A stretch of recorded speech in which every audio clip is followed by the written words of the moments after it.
Set nearly 1,000 years before the events in the Elder Scrolls IV Oblivion and the Elder Scrolls V Skyrim, the Elder Scrolls Online lets you take part in the stories set within the compelling history and deep lore of the Elder Scrolls franchise. I can see every reality all at once, the many paths, but my grip on this realm keeps slipping. But you, I see that you are real. Designed to be played exactly the way you want to play, you can start wherever you like.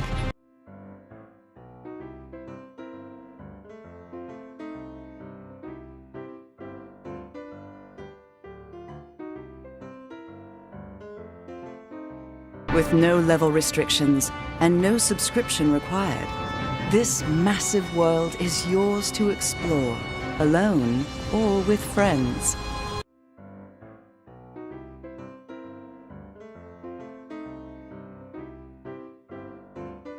Choose a favorite location or storyline and jump in. From the capital cities of the Three Alliances to the magical Somerset Isles. From the Khajiit territory of Elsewhere to Morrowind, the home of the Dark Elves. From frozen Skyrim in the north to the endless swamps of Blackmarsh, adventure is everywhere. Are you ready to forge your own legend?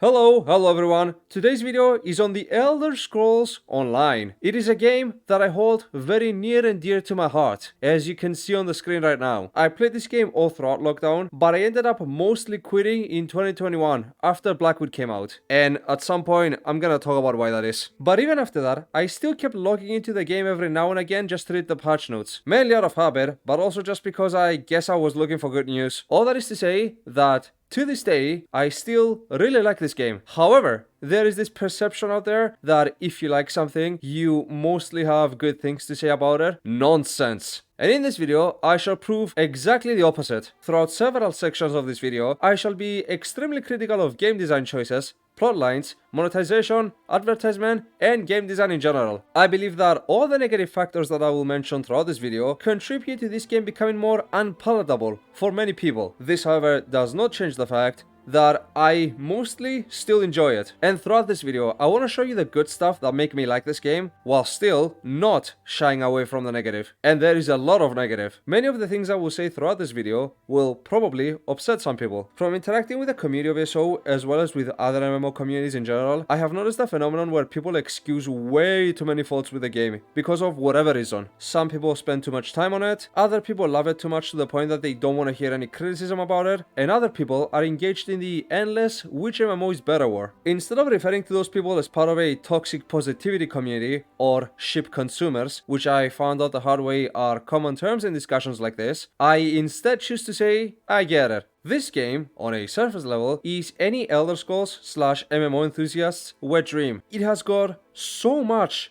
going on for it. It is based on an incredibly story-rich franchise. It has something for everyone. Hardcore PvPers, group PvEers, solo PvEers, trading wars, housing, leaderboards, a card game, Antiquities, a vast open world, companions, and so much more. But these factors are constantly contrasted with the negatives. Terrible server performance, half-baked stories and plots, constant balance changes that don't actually balance the game, outrageous monetization, loot boxes for some reason, out-of-touch feature implementation, developers that struggle with comprehending / listening to community feedback, repetitive game design, and still more. In this video, I shall examine every aspect of the game I can think of and give my honest take on it as a long-term player of ESO. Think of this video more as an analysis than a review. There won't be a point in this video where I will go, ESO is a 7 out of 10, or ESO gets 60%, or ESO gets 6 KFC meal buckets out of a scale of 1 to diabetes. I will simply dissect the game into its many components and give my observations on them respectively. If you are a new player or someone seeking an opinion on whether they should play this game or not, please view this video as an in-depth analysis of the features of ESO, not a tutorial or a guide, although tips and tricks about how to navigate the game will be given. And with all that being said, spoiler warning for some of the plot points of ESO, and let us begin the complete and exhaustive analysis of the Elder Scrolls Online. Any discussion about the Elder Scrolls Online needs to begin with the Elder Scrolls part of the title. So where does ESO fit within the context of the greater Elder Scrolls fictional universe? In a weird spot, I reply. This game began development at the same time as Oblivion came out, so it has a lot more in common with that game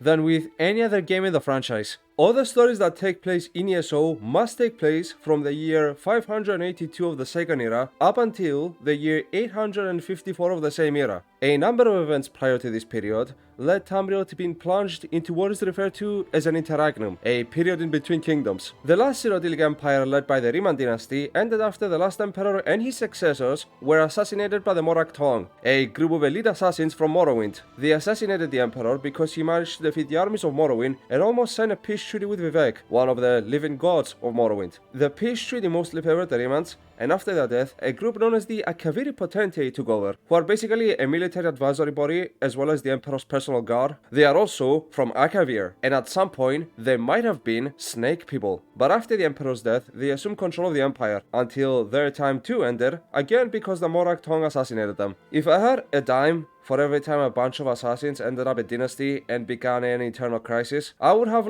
how much is that? 4 or 5 dimes at this point? That's a lot of an entirely outdated currency. The death of the last Potentate ruler officially began the interregnum, which would go on until Tiber Septim ascended to the throne and started the Third Cyrodiilic Empire. The events of ESO, however, start more than 100 years after the death of the last Potentate ruler. In these years, and until the rise of Tiber Septim, Cyrodiil was ruled by a bunch of pretender emperors and warlords, with 3 alliances forming and fighting in Cyrodiil for dominance of the province. The Altmeri Dominion, which includes High Elves, Wood Elves, and Cat People. The Daggerfall Covenant, which includes Redguards, Bretons, and Orcs. And the Ebonheart Pact, consisting of Nords, Dark Elves, and Argonians. I hear some of you asking, okay, well, what about the Imperials? To which I can only respond that I was hoping that the lore and backstory section would be the one section that I would not have to talk about the Crown Store. But unfortunately, I must inform you that the Imperials are a premium race that can only be bought in the Crown Store, and they can join whichever faction. It is also worth noting that if you're mid-maxing and you want to become the best tank out there, it is also the best race for tanking. The setting so far is good enough. The only really bad thing I have to say about the story so far is the backstory of the Ebonheart Pact, which makes no sense whatsoever. They tried to shove together the 3 races that hate each other the most into one faction, but to do so they had to make some absurd leaps in logic, and they had to change the personalities of so many characters. Reading through it almost felt like reading fanfiction, and there'll be more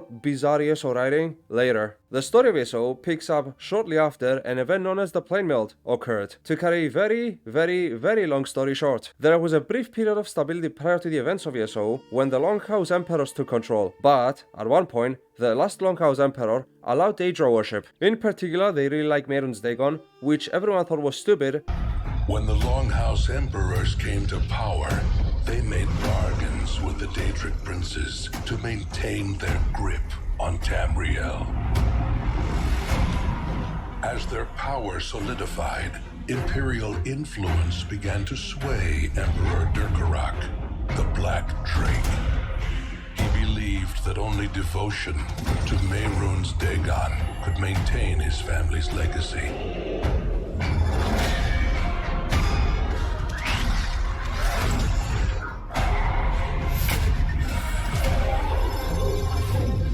As a result, he struck a bargain with the Daedric prince to cement his family's rule for generations to come. So an army from Colovia led by Varen Aquilarion took control of Cyrodiil and the few provinces left in the empire. Despite this, Varen thought that he could never become a legitimate emperor until he managed to light the Dragonfires as a Dragonborn. He was, however, not a Dragonborn. So he goes on a 2-year expedition with Apnathan, a powerful sorcerer and a member of a prominent imperial family, Lyris Titanborn, who is half giant, don't ask me how, and please don't draw how, Saisahan, a swordmaster later turned sword saint. himself, and Minimarco the Necromancer. Note, Minimarco is the quintessential evil necromancer, but in this time, he is still a respected sorcerer and an ex-member of the Sigil Order. These 5 companions roam the world for 2 years until they find the Amulet of Kings, and when they find it, they go back to the Dragonfires in the Imperial City, where they try to light up the Dragonfires. And then this happens. There it is. The Dragonfire Brazier. Manimarco, you certain this will work? It will work, my liege. The Amulet of Kings will rekindle the dragon fires and ensure your rightful place as Emperor. You have my word. It better work, Moneymarco, or you'll find your neck at the business end of my axe. My lord, I wonder if you'd muzzle your half-giant pet. She really is annoying. Enough, both of you. We are here to ensure my lord's rightful claim to the Ruby Throne. Abner, begin the ritual. I have a destiny to fulfill. By the lighting of the dragon fires, I claim my rightful lineage. By the fires of creation, let me be reborn. By the will of Akatosh, I proclaim myself Dragonborn.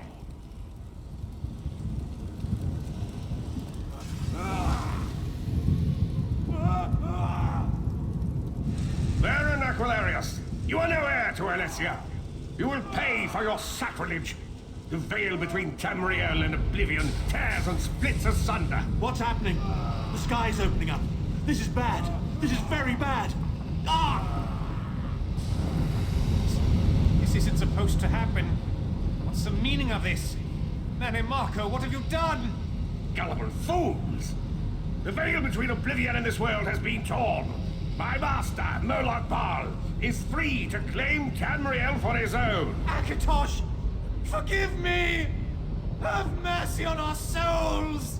So Minimarco tricked him and used the Amulet of Kings to open up portals for the Lord of Domination, Moloch Baal. From there, we have to stop Minimarco and Moloch Baal, stop the invasion, and through this process, invade Cold Harbor ourselves. Several times actually. There's a lot to say about the main quest. All of the 5 companions are extremely well written. With the exception of maybe Laeris, she's okay, but the other 4 are extremely well put together. After Varen failed to light up the Dragonfires, he was sucked into Oblivion and spit back out sometime later, but his time there aged him and he was found by the Moth Priests, and he discovered that he could now read the Elder Scrolls, thus earning the title The Prophet. He also goes blind because of reading them. Saisahan is tormented by his inability to restore the art of sword singing, become a sword saint, protect the Emperor properly, and admit his love for Laeris. The whole shtick with him is that his guilt and insecurities are what are preventing him from achieving all these things. Usually when you have insecure characters, it's some skinny edgy boy or girl being insecure about something obviously unsubstantiated, but here you have a swordmaster being self-aware about the fact that he couldn't turn his soul into a sword or protect the Emperor. Moreover, Varen Aquilarion was in a damned if you do and damned if you don't situation with the Amulet of Kings. He believed that the only way for the Empire to gain permanent stability was through the rise of a new Dragonborn Emperor. Fundamentally, this claim is true, but at the same time, it stated that Cyrodiil had some stability during his reign, so it's possible that he just let his hubris get the best of him. Either way, after he got tricked by Manimarco, he spent the rest of his life as a prophet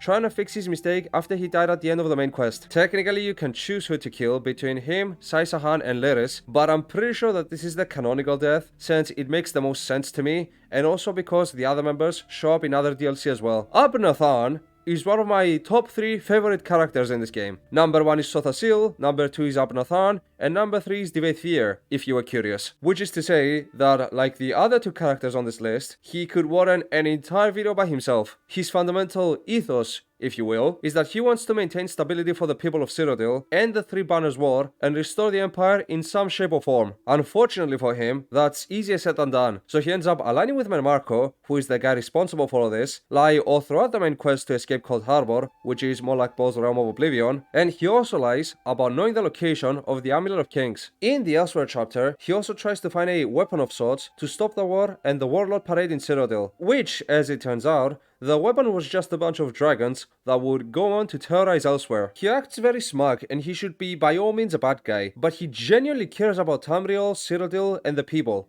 A situation that could end the 3 Banners War and get Irene, Emmerich, and Yoren to return to their senses. While these children squabble over territory, the common people and the Empire suffer. And then there's Minimarco. Minimarco is by all means bootlegged Mark and Cameron, the antagonist of Oblivion, but there is a nice twist to him. At first you hear him speak, and then think, oh well, typical cultist who wants the bad guy to win, average evil sidekick character. But midway through the main story, it is revealed that he wants to trap Molag Bal in the Amulet of Kings by making it work like a soul gem, and through this process mantle Molag Bal and become the new Daedric Prince of Domination. But then Molag Bal learns about this, and he goes, I'm so angry! I'm very, very angry! No! I'm angry! I'm very, very angry! No! Minimarco killed a lot of people to feed souls to Molag Bal, and one of them is the player character. The player character of ESO has always been mysterious but interesting. It is constantly stated that no matter where they come from, they are always a prisoner, which comes with a bunch of traits. They are always referred to as a vestige, as they are soulless, and more relevant to the plot, they are also identityless. In many DLC there are different player characters, however, mainly we see these three figures: a mage, a rogue, and a warrior. In the Elder Scrolls lore, this triad is very important. Famously, Talos is the outcome of a mage, a warrior, and a rogue triad. I always view the player character of ESO as an amalgamation of the idea of the prisoner, someone who can see the walls of their prison cell and act beyond causality. I really like the main story of ESO. You go to Cold Harbor, you meet the leaders of the Three Banners War, and Meridia even makes an appearance just to style on Molag Bal. However, in 2024, the main story of ESO is tiny compared to the DLC content. So how good is the lore for the DLC? An analogy, perhaps. Picture a diamond that somehow formed around a spiderweb, interweaving lines within a grander, fixed shape. That is the many parts.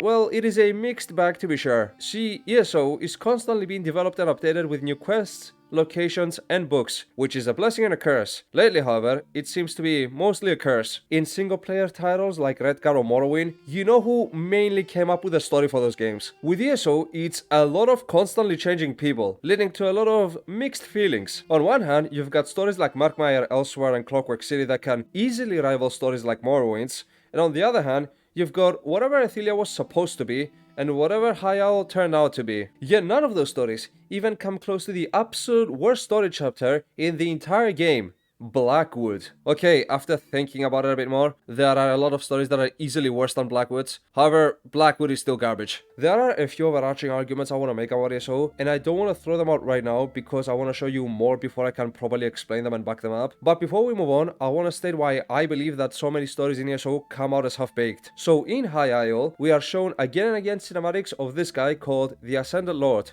He looks badass. And then you meet him in game, and he's a total letdown. You then meet a new Daedric Prince called Athelia. Nothing about her story makes sense, and she looks like someone's Twitter Rosie. And yes, I did steal that one from my own comment section. You are then shown a smaller scale Daedric invasion of Mehrunes Dagon, taking place centuries before the actual invasion, never recorded by the way, and it is clearly stated that he doesn't have the technology yet to open up his portals properly. So instead he just opens these small red spots on the map, despite that again not being true, because there's an actual Oblivion portal in the City of Ash dungeon. And this whole quest just ends up being a huge Horcrux hunt from Harry Potter, which might sound cool on paper, and maybe it could have been cool if they actually went through with it, but instead every character just keeps yelling, oh my god, will Mehrunes Dagon take over? Oh my Akatosh, he might actually take over, we have to stop him. It's like, bruh, why are you creating suspense for a story that has already ended, and which we already know the ending of? I know this isn't how it ends. You know that this isn't where the story ends. We're about 1,000 years away from Martin sacrificing himself on the Temple of the One, and they are obviously not gonna put the ESO takes place in a different Kalpa card, because they already stated that everything that happens in ESO is canon. So why are you harping on this point? You're just saying a whole lot of nothing. You're trying to build up a story that is by all means over, and what is more is that you don't add any depth to it. You're just trying to add suspense to a story that already ended. On a similar note, I will admit that I enjoyed the main story of Greymore a lot more than I should have had.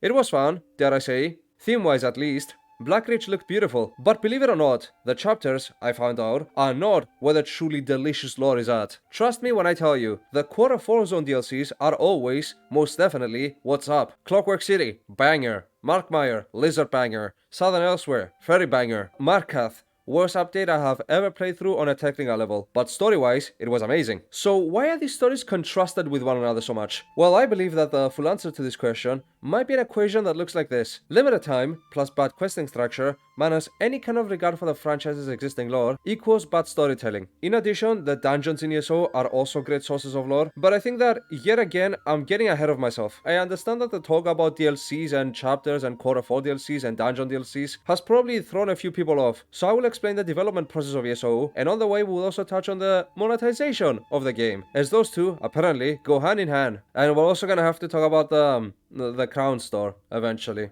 Greetings, my good friend.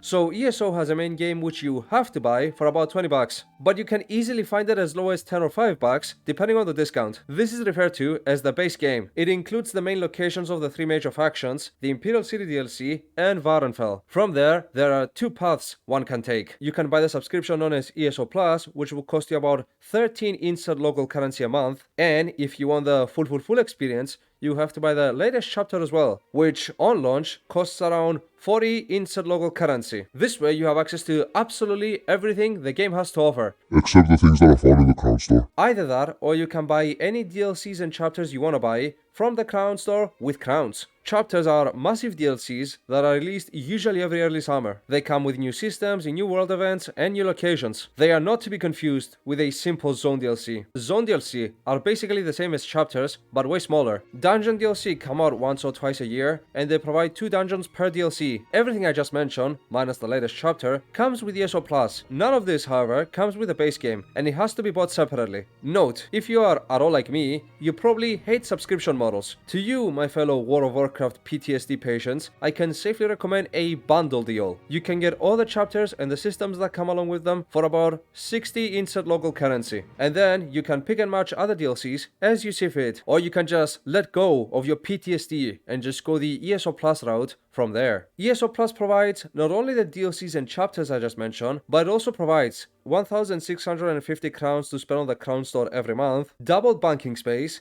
10% increase experience in the following: experience and gold acquisition, crafting inspiration, trade research, and archive of fortunes acquisition rate, which can be used on the infinite archive. It also gives increased furniture placement limit for all houses, cosmetics such as costume dyeing, double transmute crystals which are essentially crafting items, and don't forget them, the exclusive crown deals. But all these things pale in utility to the actual most important thing that ESO Plus provides, the illustrious crafting bag. Basically an infinite storage space for all your crafting items that is excluded from your regular storage space. And although there is some truth to that, I was born to defy the establishment. Therefore, I spit on anyone who thinks like this. So here's the rundown to avoid it. DLCs can be bought with crowns, which can be exchanged for gold. The rate right now is abysmal, but if you make it into one of the big trading guilds, you can buy whatever you want from hopefully reputable crown sellers. Transmutation crystals have very few specific uses. 10% more XP is for losers and casuals. That was a joke, but I'm trying to say that it's not that big of a deal. Exclusive crown store items are for people who unironically collect Funko Pops. That's not a joke. Costume dyeing is useless with a capital U, since you can create infinitely better looking armor without having to do that. Which brings us to furniture limit, banking space, and the all illustrious crafting bag. Okay, bear with me for this one. Every like twice a year, ESO Plus becomes free for all active players. Prior to that happening, buy a large house, put inventory storage chests in those houses, which can be obtained in several ways, and use one for enchanting, one for provisioning, one for alchemy, and one for crafting armor. All these have to be large chests. Then use one smaller chest for wood crafting and one more for any armor you want to keep. Place all other valuables in the bank, including jewelry crafting. When ESO Plus hits, all crafting items automatically go to the crafting bag, and they don't leave even when ESO Plus expires. It's a hustle to be sure, but after the Warcraft subscription PTSD, I will take it over anything else. To be honest, ESO Plus offers a lot of solutions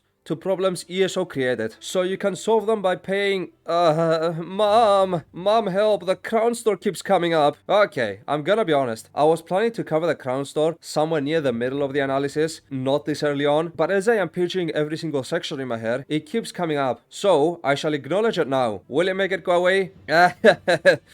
No. Will it set the stage for what to expect from this game? At least on the negative side, yes. How should I introduce someone interested in ESO, or someone who just watches my videos, to ESO? Well, why not introduce you to this game the exact same way that ZeniMax wishes us to be introduced to this game? So, let us say, hypothetically, that you bought this game on discount and spent $10 on the base game, 40 for the latest chapter, and 13 for ESO Plus. You then downloaded the game day and night because the developers have absolutely no regards for storage space, and now you are ready to boot it up. What do you believe are the first things that the ESO developers show you to entice you into playing the game? The latest leaderboard runs, amazing photo cinematical pictures, meet the NPCs, the hottest in-game events, perhaps. Nah, you read the title of this section. Last chance. Pre-purchase Gold Road now for a free mount and more. New customized action. Reap the Red Harvest for Malakath. ESO Plus deal. Returning crates. Sale.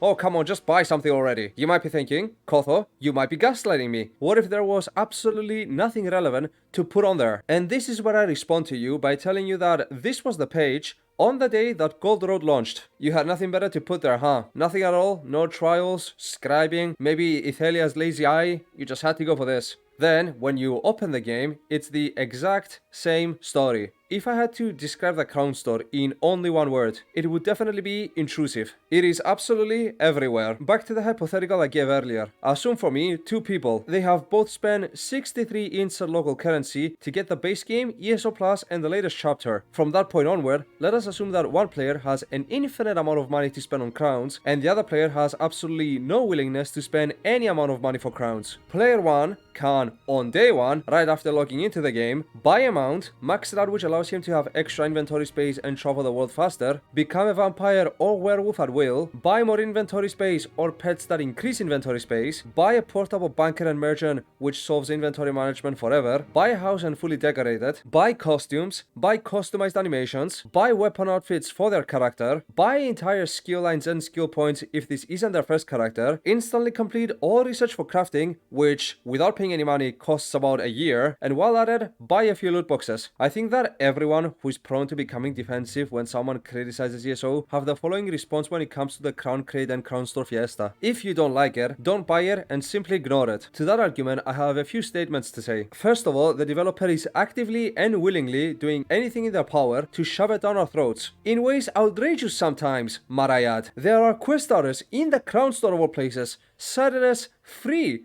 How generous, Zos, giving me free quests in an Elder Scrolls game. What happened to this guy? Huh? My second statement is that this store degrades the quality of the game, enormously so. Most of these items could have been rewards for quests instead of the usual 600 gold, which might as well be nothing, and a useless piece of gear, which is nothing. Let me give you an example. One of my favorite factions in ESO is the esteemed, noble, illustrious Black Feather Court. Crows bound to a code of chivalry that talk like this. Hail, crow friend, to my great knight of Marrow. You come to parley? What boon do you seek from the Black Feather Court? The shiniest? The great prize? Outrageous. What could you possibly offer us that rivals the luster of the magnificent lock poker? Speak quickly, speak! My knights and I must prepare for our next battle with the exarchs of Dross. I love them. I have done all their dailies. So imagine my happiness when I saw that they had a new quest in Blackwood after their initial appearance in the Clockwork City. It was a good quest, but I noticed that they had no new animations in like 5 years. Kinda underwhelming, but okay. But then I opened up the Crown Store only to find out where the actual animation went after all. 5,000 crowns, please. Oh, my bad. Let me just check the prices and... Oh!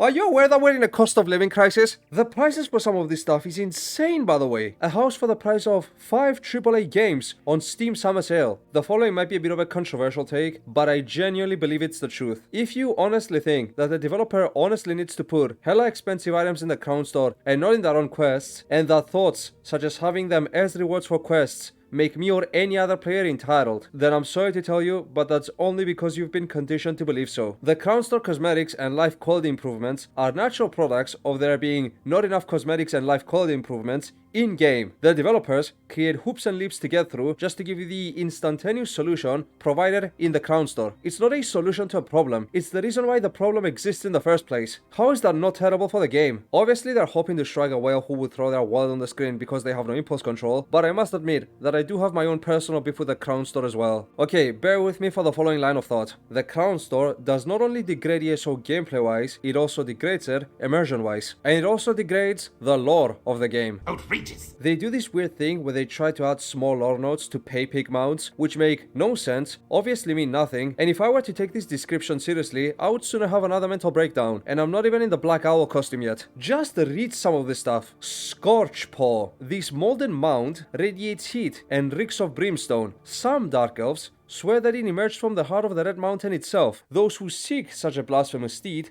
will find none better. Wow. And then they say Michael Kirkbride went off the deep end when creating Morrowind's lore. Little did he know that more than 2 decades after he worked on Morrowind, a new force would emerge that would push the concept of ludicrousness to its absolute limits. Crown crates. There is a lot to be said about crown crates. Obviously, you don't need me to tell you that loot boxes equals bad or RNG equals trash. But what I want to focus for a moment is the community's reaction to the shady practices committed by ZeniMax. It always amazes me, but I believe that all of us can agree that these practices, plus another one that I'm gonna talk about shortly, are indeed intrusive. Yet the moment ZeniMax gives us a little bit of them for free, everyone immediately begins clapping at them. Example, the past month, Zos gave us a bunch of crowns for free with the daily rewards. Oh my god, guys, Zos is definitely spoiling us, guys. I don't want to get anyone hyped on anything, but I think ZeniMax is changing for the better this time. They're definitely improving one of the worst features. I think that this is the dawn of a brand new era for Zossi. Brother, how do you not see this for what it is? This is the epitome of intrusiveness. You see them when you try to log in. You see them first thing when you log in. And now you see them as daily rewards too. If I went to a casino and they gave me a bunch of upfront money to start playing, everyone would agree, oh, I see what they're doing. They're just trying to get me hooked by spending money. But the moment ZeniMax does it, people are like, ZeniMax is so generous for giving us the answer to the problem that they created, and I am so grateful for that. Now, don't get me wrong, I'm not saying that upfront money at a casino is just as bad as free loot boxes. Mostly because with the casino money, I at least have a small chance to make a surplus. But with the loot boxes, it costs them absolutely nothing, and they have a chance to get us hooked anyway. As to what I got from my free loot boxes from my dailies,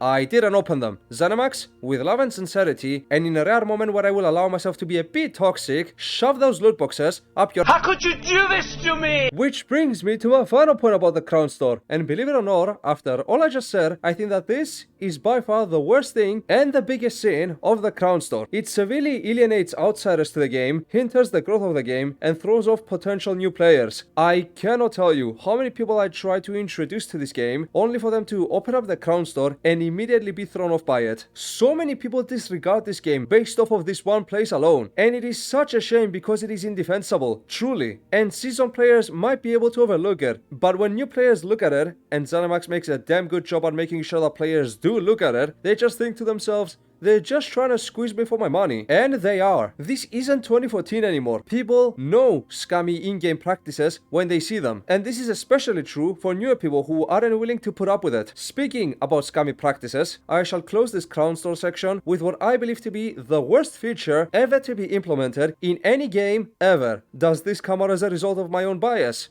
Yes. Is it objectively true? Probably not, but hear me out. I introduced to you the Seals of Endeavor system. You might wonder why I quit the game during the Blackwood chapter, and here is your main reason. One of the two main features that came with Blackwood was the Seals of Endeavor system. When it was presented, it was advertised as an alternative way to get crown store and loot crate items. When it was introduced, it was seen as a genuinely good thing. Finally, a new way to excuse the absolute crown store garbage. Up until release, they kept the endeavors needed for each reward hidden from the public test server, which kinda nullifies the concept of public feedback, but I am an optimist. Surely they can only walk away from this with a W. Then, the system comes out. The prices are terrible, but we're given a fair amount of endeavors for the first week, and then they cut that amount by more than half, at which point you are better off breeding a horse in real life than expecting to get one from the Endeavor system. That way you might also have some fun, as the quests are also repetitive, uninspired, and in the long term, it only served as a way to put more eyes on the crown store, since now the premium rewards aren't just tied to crowns, but they are also tied to the time and effort it would take to complete these quests, daily and weekly. Assuming that you get 20 endeavors for dailies and 250 for weeklies, which is an estimate more generous than what Zos would often give, it will take you 1 week to get a single common item and a little more than 2.5 months to get a basic mount. And again, this these estimates are very generous. To get the top rewards given these estimates, it will take you 41 weeks of dailies and weeklies, and given that these items actually rotate, the chances of you getting what you actually want is what us professionals call unlikely. I want you all to know that I genuinely feel that for Blackwood, I paid ZeniMax 40 euros so they can sell me loot boxes in a somehow even more egregious way. And it worked. For them, after the system was implemented, the price of gold for crowns skyrocketed and it has not recovered since. The following is a real story. I once bought a dungeon DLC for 80 gold per crown. I also bought the Clockwork City DLC for 130 gold per crown. Say this to any new player looking to trade crowns for gold and their pupils begin to dilate. This takes us into a greater issue, and it is one that I personally believe is one of the greatest issues with the Elder Scrolls Online, because precedence matters, and ZeniMax doesn't seem to understand that. Every time ZOS introduces a new system, card game, costumes, animations, companions, scribing, for all these systems, people ask the same question first and foremost. Are they gonna put this in the crown store in any shape or form? How shit is this that before we even see a system, we automatically assume greed and slimy intent because we don't know at which point they're just gonna pull a scammy one on us, which instantly, at the snap of a finger, kills all hype for any newly introduced systems or features. Let me put it to you this way. There is a difference between going, geez, a new ESO patch note, I wonder what new stuff are in store for us this time, and oh geez, a new ESO patch note, I wonder what kind of new stuff are in store for us this time. And sometimes they do something really scammy and openly anti-consumer, and everyone can see it. When the crown store was first introduced, it was tiny, but they kept putting stuff into it until it became the bloated monster that it is today. Every new chapter that comes out with new OP armor and weapons and essential systems, yet the game can't just increase the level cap to make those things viable, so their only viable solution to introducing new OP stuff is by nerfing previously OP stuff that came with the last chapter. What else do I have to say about monetization? Oh, I know, the final outcome of all of this. Have you all ever heard the term economies of scale? It is the economic principle by which producing the same product gives more output and profit because it sells to and for more people without making any changes and keeping production stable, because the product is good. In the case of video games, and especially with an MMO, something like this happens. Hey dude, have you played ESO? It's really good. We can even play together. Sure dude, I can give it a try. Huh, it is pretty good. Hey bro, what you playing? ESO. Really? Yeah, it's really good.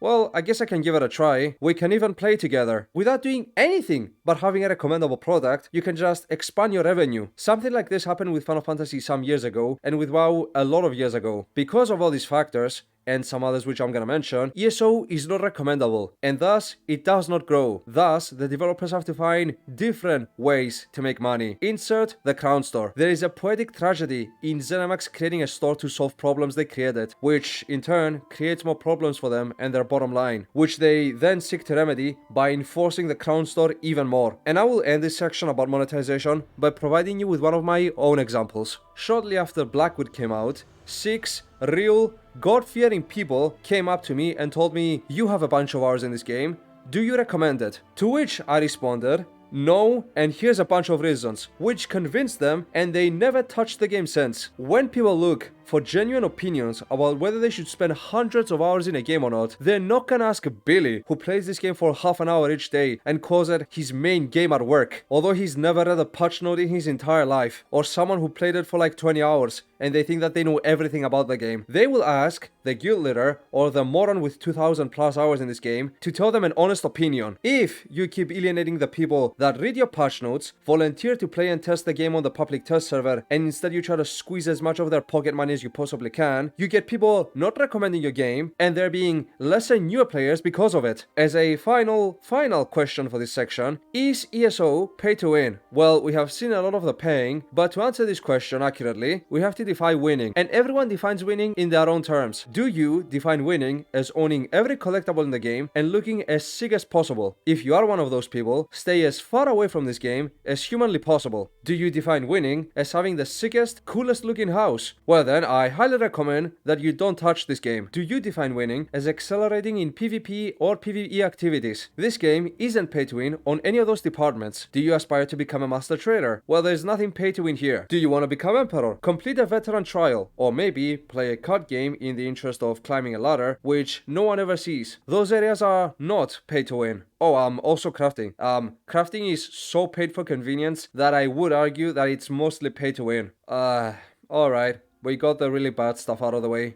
Let's talk about something a bit more pleasant. Classes and leveling. ESO has some of the best character customization and leveling systems in the entire industry. Allow me to guide you through it. There are 7 classes in the Elder Scrolls Online. Each and every single one of these classes can play every role and wear every piece of gear, be it DPS, tank, or healer. Some do it more successfully than others, to be sure, but in general, they all have some kind of healing, buff, debuff, DPS abilities, as well as some tanking on the side. This, however, does not mean that every class is essentially the same, but painted differently. Templars have excellent AoE damage and heals, Wardens specialize in buffs and summonings, Necromancers have to generate corpses to sub their power to access certain abilities and boost the effectiveness of other abilities, Dragon Knights have a lot of self-defense and self-buffing abilities, making them the easiest tanks out there, Sorcerers focus on high and consistent damage, Nightblades do high single target damage, making them the bane of every PvPer who walks the Imperial City without sneaking, and Arcanists have strong rotational combos that build up power using their cracks system. Every single class can play with any weapon type for a maximum of 2, 1 per skill bar, of which they get 2. Sword and shield is for tanks, providing shields, more resistance when blocking, and a taunt. Restoration staffs provide more healing abilities and more healing power, so you can be an even better healer. Bow and arrow are the ranged option for stamina users, and distraction staffs are the DPS option for magicka users. They can take the form of a frost, flame, or electricity staff, which provide different abilities each. And on a similar note, dual wielding different weapons also gives different passive abilities, be the weapon an axe, mace, or a sword. Two-handed works the same way, but it's a bit more optimal for single target damage rather than the more AoE focused dual wielding, and both are the DPS option for stamina users. All these weapon types have both active and passive abilities, as well as an ultimate ability. Ultimate abilities are not gained by casting the other abilities on your hotbar, but instead they are generated slowly by light attacking or heavy attacking something successfully. Armor types work much in the same way, but they only have passive abilities and an ultimate. And to be honest, in my opinion, the ultimate is pretty useless. This game has light armor, medium armor, and heavy armor.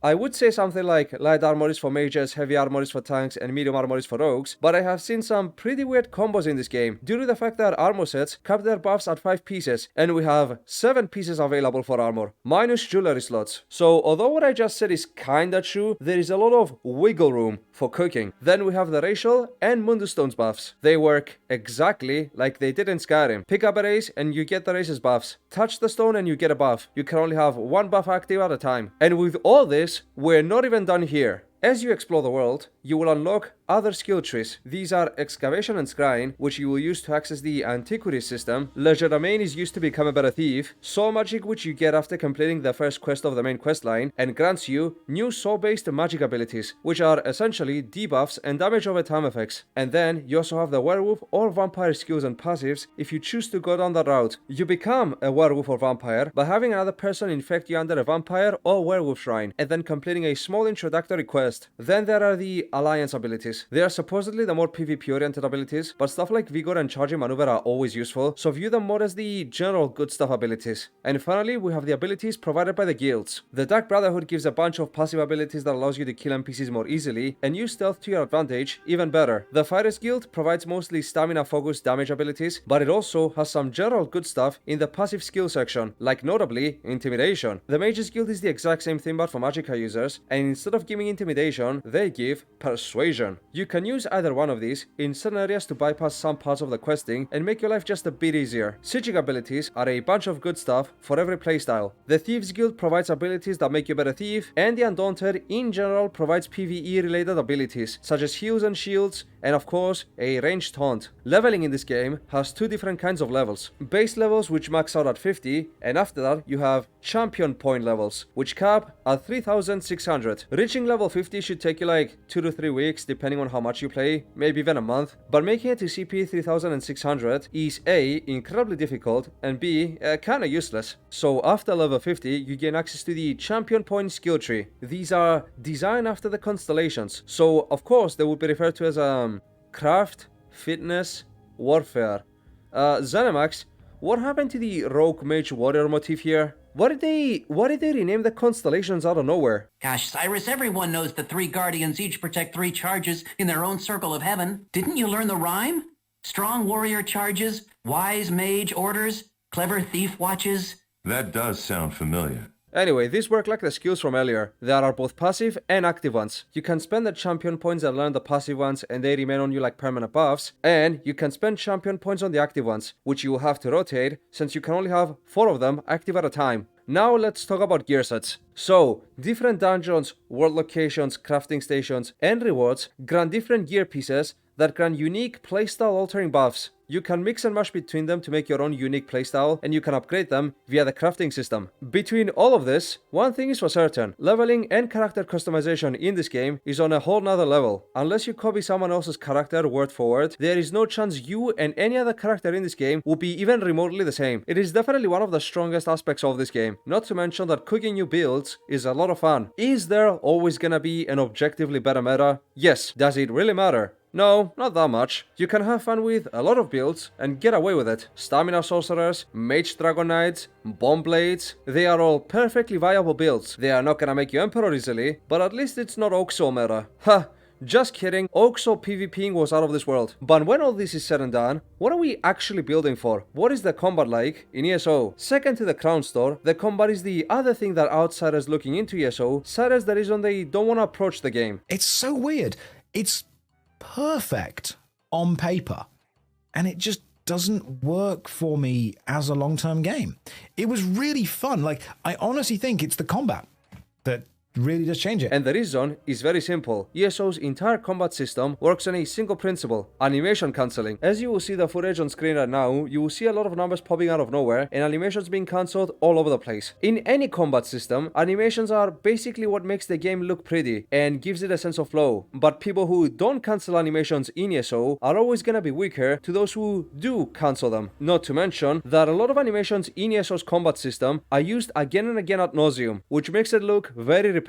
The reason why cancelling animations gives you so much more power in the short term and in the long term is very simple. If you know your rotation skills and you can cancel animations, you can sneak a few extra attacks in between your rotational abilities without any significant cost of time taken from completing your rotation. This gives you more DPS, more ultimate points to cast your ulti, and if you are really good at it, you can sneak an extra heavy attack in there, which grants you stamina or magicka based on the weapon you casted the heavy attack with. There has always existed a divide between the people who know how the combat works in this game and people who don't. And given that Source doesn't explain how the combat works in the slightest, and as a matter of fact they tried to nerf the system I just mentioned a few patches ago to a terrible community response, might I add.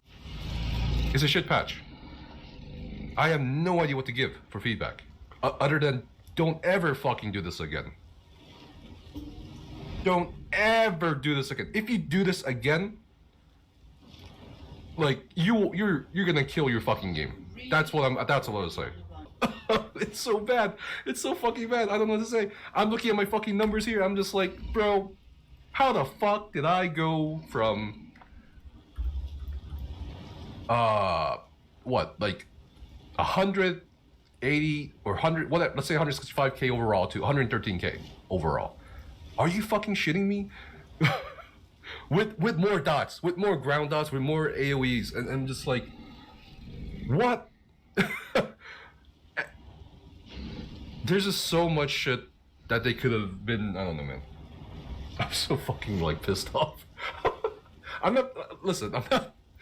I don't know. I'm pretty sure that they did not intend it to work that way, but the fact of the matter is that the combat hits different and better the more you play. I love combat in ESO. I wish we could go full on animation cancelling. I want to see broken keyboards, bloody fingers, and man-on-man violence. The combat is mostly action combat, by the way. There is soft locking in case you get lost in a massive battle, and some abilities do require a target, but those abilities are stuff like debuffs, single target heals, and single damage shots. That being said, most of these can also be dodged via dodge rolling, which grants a brief window of evasion and some movement speed after the roll is over. The one thing I don't like about this combat are the bows. They always felt awkward to me, and I really tried getting into them given that my main is a wood elf. There is an obvious delay between the time it takes to click to fire a basic attack and the time it actually takes to fire said basic attack. I can show you what I mean by this since I don't have a finger cam, which would be a really weird thing to have, but trust me when I say that there definitely seems to be a delay here, at least for me. Other than that, the combat also takes some time to pick up. You can level up a skill by using it extensively, which eventually allows you to upgrade it into one of two alternate versions. That and the fact that you also have to level up your ability to use armor, weapons, and your character to gain access to all his class skills means that for the first 30 hours of playing this game, you'll be playing a flat-out worse version of the combat you'll be playing for the rest of the game, which is to be expected given that this is basically how every MMO works, but ZOS doesn't teach you what makes the combat actually fun, so you're left to figure it out on your own. That in it on itself leads you to two roads. Either you listen to some schmuck talking about the combat on the internet, not understanding that a beginner doesn't understand 70% of what they're saying, or you will troll and fail until you naturally understand how the combat works. That or you just go mod Skyrim again. I mean, I would.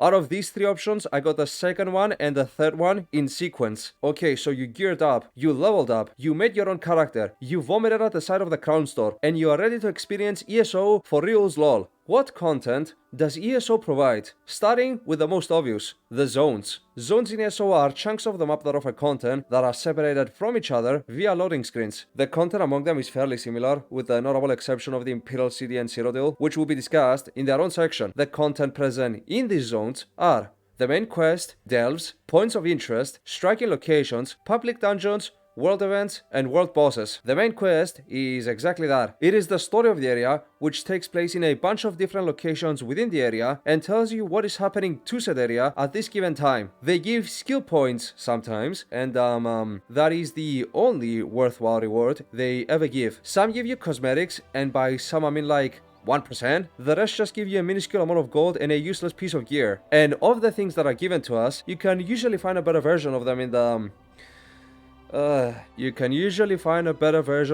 in the crown store. Same is the case for the quests in the points of interest, by the way, except those aren't part of a greater quest line, and also they don't give skill points. Delves are smaller dungeons that can be completed solo. They come with a small quest, a sky shard, and a mini boss, which when killed, completes the delve. Sky shards, by the way, are fragments of ethereals that fell from the stars, since the stars are basically holes in the sky where the original spirits that made the world escaped from, just in case you were curious. Every public dungeon also has a sky shard, but unlike simple delves, they are a lot bigger, have many bosses, and are completed when you complete their quest. Still, they can be done solo, and I do find them more interesting to be in than the delves. Striking locations are locations that look kinda neat. Maybe there is a lore book there, maybe there's a sky shard, maybe there's both, maybe there's neither, I don't know. They are really not that remarkable, to be honest. Every area also has its own unique crafting benches used to make unique armor, world bosses, and world events. These are activities that bring the community closer together in order to defeat difficult and unique tasks such as beat up homeless person and break glass.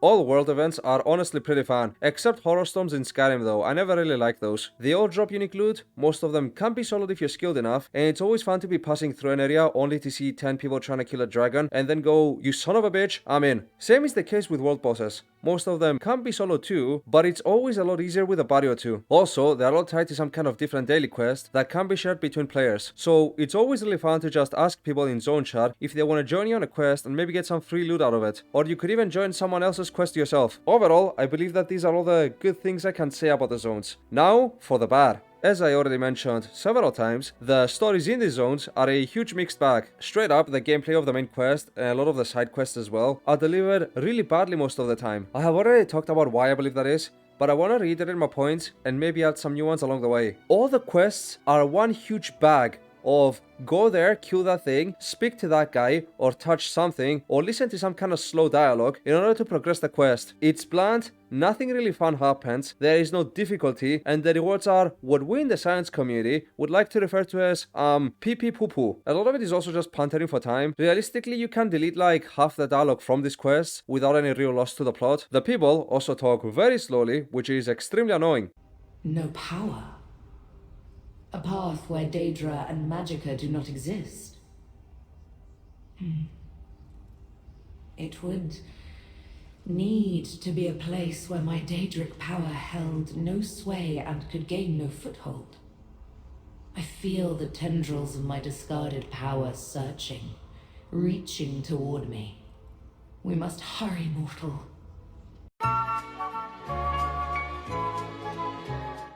No power. It would need to be a place where my Daedric power held no sway and could gain no foothold.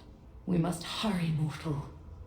Many of the stories in this quest are extremely boring and unassuming as well. There are of course a lot of amazing stories here, but here's the deal: if I play through 2 chapters worth of nonsense, then I am less likely to have any kind of tolerance for any kind of chunky dialogue in the future. And trust and believe, these dialogues are so slow and chunky on words that they can easily put you to sleep. They sure put me to sleep. A lot of the quests are also pointless. Like, every last main quest of the last 4 chapters is just the NPCs clapping at us, and when it comes to the base game, the last quest of many zones is just a note that says, go to a different zone to see the actual ending. Difficulty is another major issue. These quests require no effort. In fact, most of the things in the overworld require no effort, save for the world events and the world bosses, of course. This has been a major complaint of the community for a while now, and I would argue that it's part of the reason why people don't bother figuring out the combat, because if you can just basic attack a boss to death, what's the point in figuring out the combat anyway? And I feel that the level scaling for basically everything in ESO kind of makes the whole world feel somewhat flat.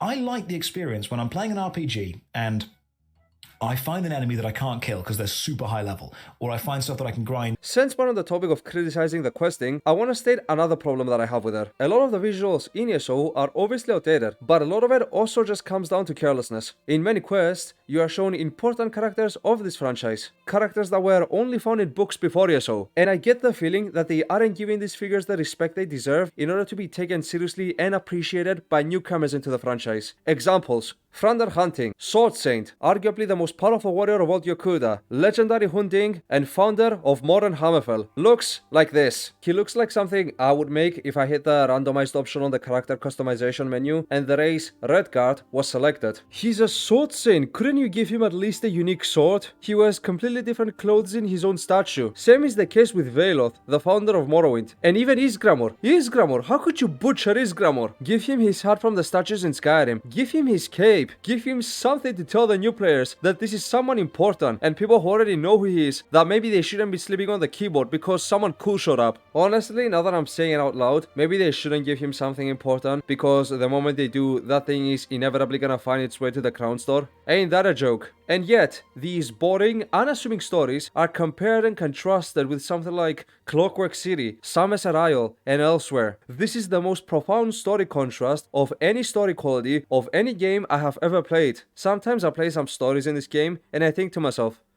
this really is the same game with the Boss to the Worlds Elsewhere story about evil necromancers killing cat people in the desert while dragons fly above them. Let me repeat this one just so you can understand what that story was all about. Evil necromancers killing cat people in the desert while dragons fly around. Chef's kiss. They must be changing writers a lot. I know for a fact that the old lore master left after one point. Also, I think that the constant updates create a quantity over quality scenario. Alright, question time. Given a hypothetical scenario, how long would it take you to come up with a good, well-written story set in the Elder Scrolls universe that perfectly fits into the universe, doesn't step on any toes with any existing lore, and also has good gameplay? I think personally it might take me like a month to come up with something like that, and even then I might miss something. Now imagine that you have to write 30-ish stories like that in the span of 6 months, take it or leave it. This task has to be extremely difficult, and part of the reason why stories like High-IO, anything related to Ethelia, and Necrom were all half-baked. It is such a waste because I feel like they can come up with good quests, but they just can't because they don't have enough time, and also they have to dedicate the resources elsewhere. And no, not in the province elsewhere, as in elsewhere, somewhere else. You can come up with so many gameplay possibilities. Every now and again I see something unique, and I just think to myself that there must be a poor developer out there screaming at the top of their lungs through the screen going, "Help me, I am sick and tired of maneuvering this campus." I think that part of the issue is also the fact that they don't want to introduce anything new to the zone content. I would be a fool not to mention that back in 2014 till 2019, this content was top notch. However, it has become stale, outdated, and repetitive. And again, there are so many things they can do, but they can because of the level of complacency that they trap themselves into. Genuine question. They clearly shown that they can make randomly spawning portals. They have shown that they can make randomly spawning loot and random encounters. In fact, in Gold Road, the only thing that made me go,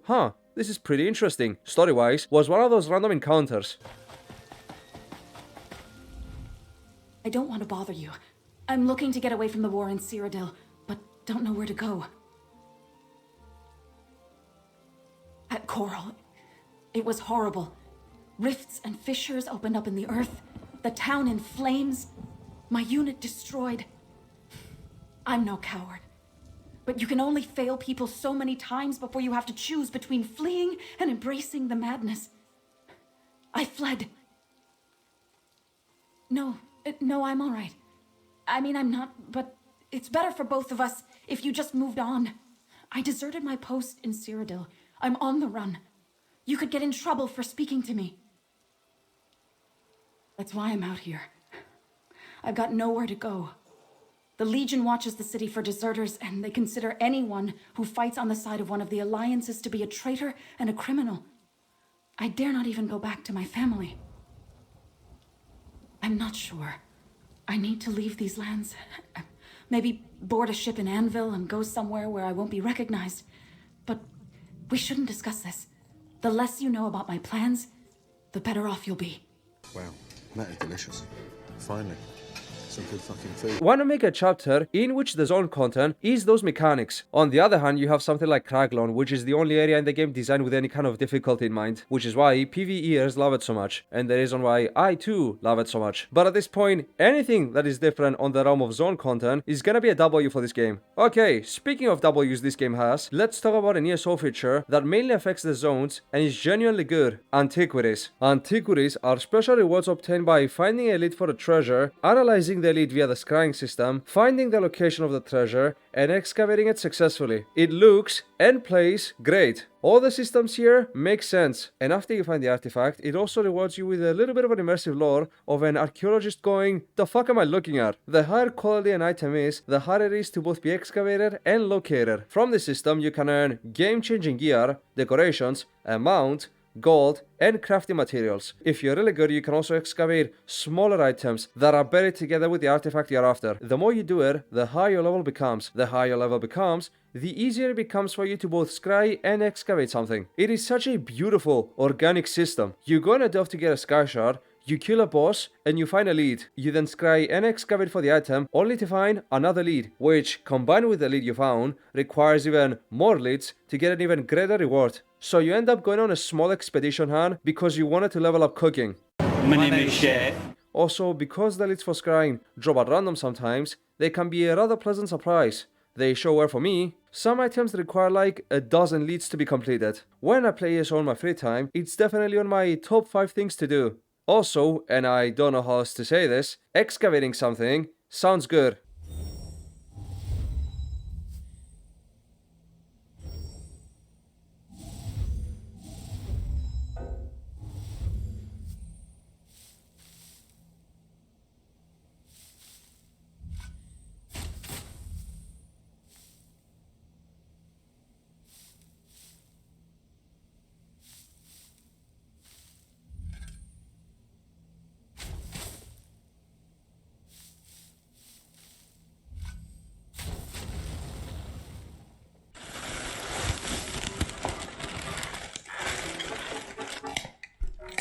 Overall, with everything I just said, I believe that this is a clear and cut case of an ESOW. Now let us go and talk about another ESOW, dungeons. ESO is worth it for the dungeons alone. The dungeons in this game are beautiful, fun, dynamic, and rewarding. There is a little something for everyone in the dungeons of ESO. If you want, you can just blaze through one of them just to get the daily rewards done. If you want to do gear runs because there is a set you like in one of them, then you can do just that. If you want to challenge yourself, just turn everything on vet mode and limit yourself to the hardest dungeons. My favorite dungeon is always gonna be Black Drake Villa, and I think it is a good example of everything I just mentioned. You have the option to blaze through this dungeon like a normal linear experience. You can also communicate with your teams to unlock secrets and defeat secret bosses, and even after that, you can unlock a super secret boss, and yes, that is how they're called, for a bonus reward and achievement. Other dungeons are full of amazing cinematic fights, never before seen corners of test lore such as Hersin's realm during a blood hunt, and an Argonian slave trade center. And no, the Argonians are not the ones doing the trading. They are the ones being traded. Do you want to hear about the purest form of fun in this game? Log into ESO, go to the dungeon finder, turn off vet mode only, and mark only the most difficult dungeons, and then press to enter the queue. From here, there are 2 paths. Either the other people on the group won't bother and leave immediately citing silly excuses such as, yo bro, ain't no shot, and bro, I ain't got time for this, and the classic, dude, I'm just here for the dailies. Or you and 3 random people from around the world will be bound on a quest for a single sick die. On a side note, the purest form of decorative achievement in this game, in my opinion, is when someone you don't even know stops you and asks you, yo dog, that's some pretty sweet looking, what do they call them? That's some drip. That's some sweet looking drip. Where did you get it from? Other dungeons are just delicious lore sources. They did such a good job presenting the White Gold Tower as an invaded ruin. It is such an amazing experience. This is the part where I have something bad to say about the thing I just praised, but honestly, I can't come up with anything. I guess the queues can get a bit long if you're playing as a DPS, but that's to be expected with any MMO. People would simply rather be doing the big damage than just be sitting in a corner holding a shield. Other than that, all I have in my notebook here is a handwritten note written on a piece of toilet paper that just says, "Please don't break them." I don't remember what this means. So I'm just gonna ask my good old friend Galurion from Funked Layer, see if he remembers. Galurion, see that our uninvited guests are made comfortable for a very long stay. Oh, I remember now. Honestly, massive shoutouts to the market update for adding the long-awaited time until game crashes mechanic. On a final note about the dungeons, I want to mention that both them and the overworld content scale based on the character's level and don't have base levels, so you can experience them very early on. Some dungeons do require certain levels, but they're pretty insignificant, so you can still partake in them even at level 20, and unlike overworld content, they are actually fun to play through. They also grant skill points when first completed, so you aren't missing anything. Now, let us talk about the ultimate subgradient of all dungeons, Trials. Trials are 12-player group dungeons in which you and 11 other schmucks fresh off the Cracklone Zone chat are tasked to navigate through for special gear, achievements, cosmetics, and of course, the memories we made along the way. I have completed all the trials except Sanity's Edge for some reason. I think it just hasn't come up for me yet, and some on Veteran Mon as well, and I can safely say that they are a lot of fun. Unlike dungeons, however, where you can just turn your brain off and blaze through them, you're gonna have to work together with your teammates for these. The storm in and melt the boss approach doesn't work here, unless you're pulling some next level Discord call shenanigans. The 3 trials in Cracklone are good beginner trials as well. They teach you the basics and fill you in on how this works. Then there are the mini trials like Cloudrest and Asylum Sanctorum, which can be completed in 2 different ways. You can either storm the final boss and defeat all lesser bosses along with him, which amalgamates in one huge battle, or you can kill the smaller bosses separately, loot them first, and then kill the final boss alone. Then there are the big trials. Sunspire, Maw of Lorcan, Hall of Fabrications, Dreadseal Reef,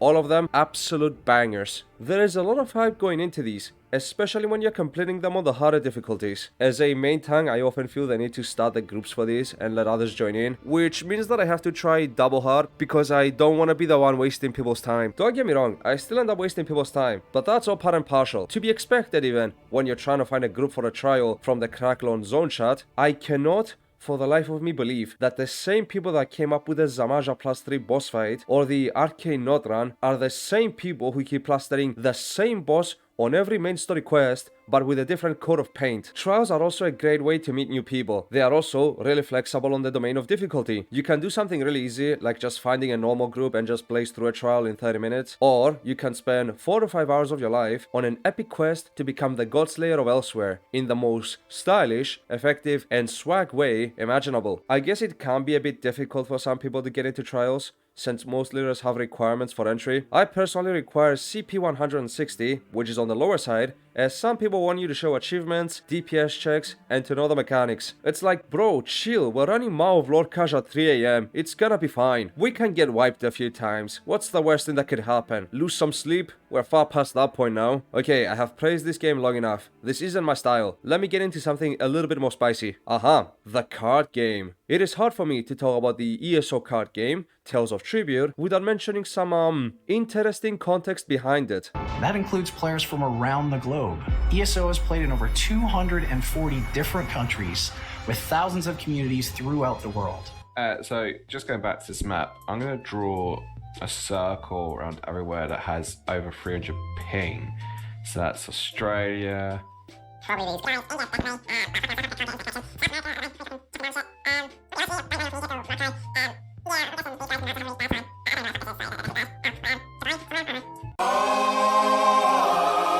but I shall restrain myself and examine it as is, and I will get more animated talking about the context behind it later. But for now, for the sake of a proper analysis, I shall review it as is. So, Tales of Tribute is a card game that can be accessed in the Elder Scrolls Online and comes along with the High IO chapter. It can be played casually or competitively. There is a ladder you can climb while playing against real players, or you can play against NPCs. Firstly, I'll say the good things I can say. It is well made visually, and it is constantly updated. I think they managed to grow it thrice as much within the span of a single year, which is impressive. It is also another pleasant-ish feature to distract you from the main bread and butter of this game, the combat, which is always good. Compared to other card games, it also seems kinda balanced. Now for the less good. I am someone who is familiar and plays a lot of card games. My main card game right now is Yu-Gi-Oh! I absolutely love that game, but I have also dabbled in Magic, Hearthstone, Elder Scrolls Legends, Yu-Gi-Oh! Alternative formats. Please don't judge. The only major card game that I flat out know nothing about is Pokemon. I don't know why, I guess I never really bothered with it. So, how does Tales of Tribute fare compared to those games? Well, because I have to judge it as a card game and not as an MMO, I must judge it based on my own card game standards. The highest standards in the card game industry. When I play card games, I feel like most people enjoy the element of interacting with the opponent more than anything else. Yu-Gi-Oh! And Magic are great examples of this. The formats where both players get to play, both players get to interact with one another, and the chance of one player locking the other one out of playing the game are generally minimal, are considered the best formats. And the ones where the opposite is the case are viewed as some of the worst formats. How shall I describe to you Tales of Tribute as a card game compared to the other ones? Well, put it to you this way. If card games were spices, Tales of Tribute could have easily been flour. If card games were drinks, Tales of Tribute could have been lukewarm water. If card games were ice cream flavors, Tales of Tribute could have very well been sugar-glazed crushed ice. It's kinda like solitaire, but with a body. First of all, you don't collect your own cards and make your own deck. You instead have to choose from two pre-made decks, and your opponent does the same. You then both mix those decks into one big deck, and you play from that deck. Does that sound fun? Who looked at the concept of carrying and tailoring a deck to your own design, and then said to themselves, nah fam, I prefer having my deck made for me, and having it mixed with my opponents. You win by either gaining a certain amount of prestige, or when you earn the favor of all the other patrons. The patrons are named after figures of this franchise, such as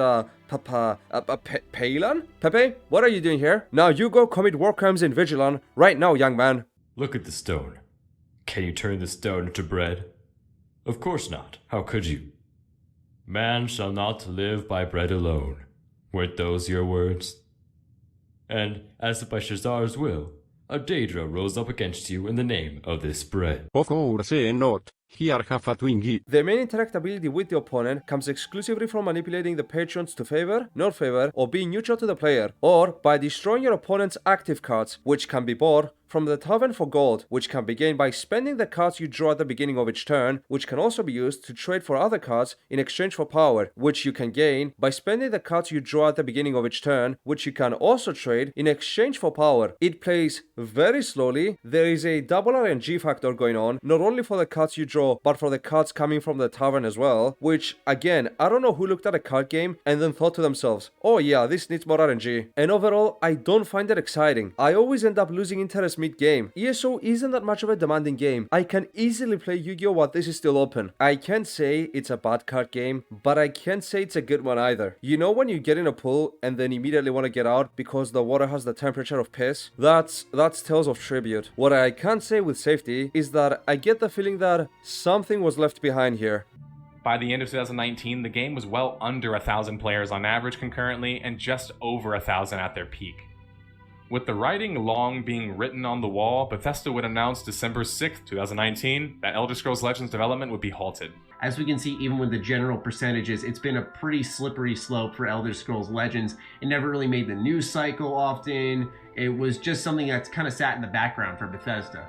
And we can't really blame Bethesda in a sense because they did push the game. They promoted it every E3. They made sure there was a trailer there.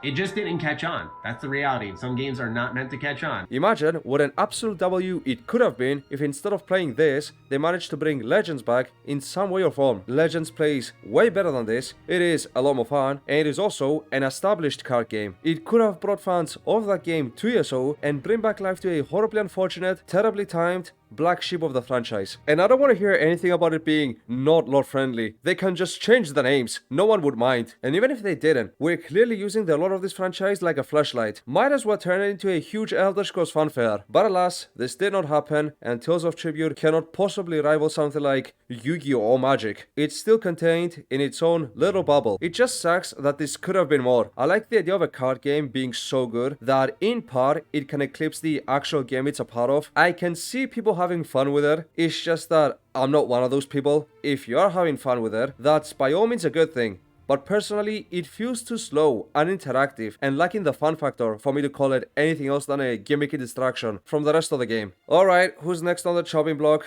Chop chop, I ain't got all day here. Oh, would you look at that? The next victim already comes without a head to chop off. How delightful. Time to talk about the PvP in this game.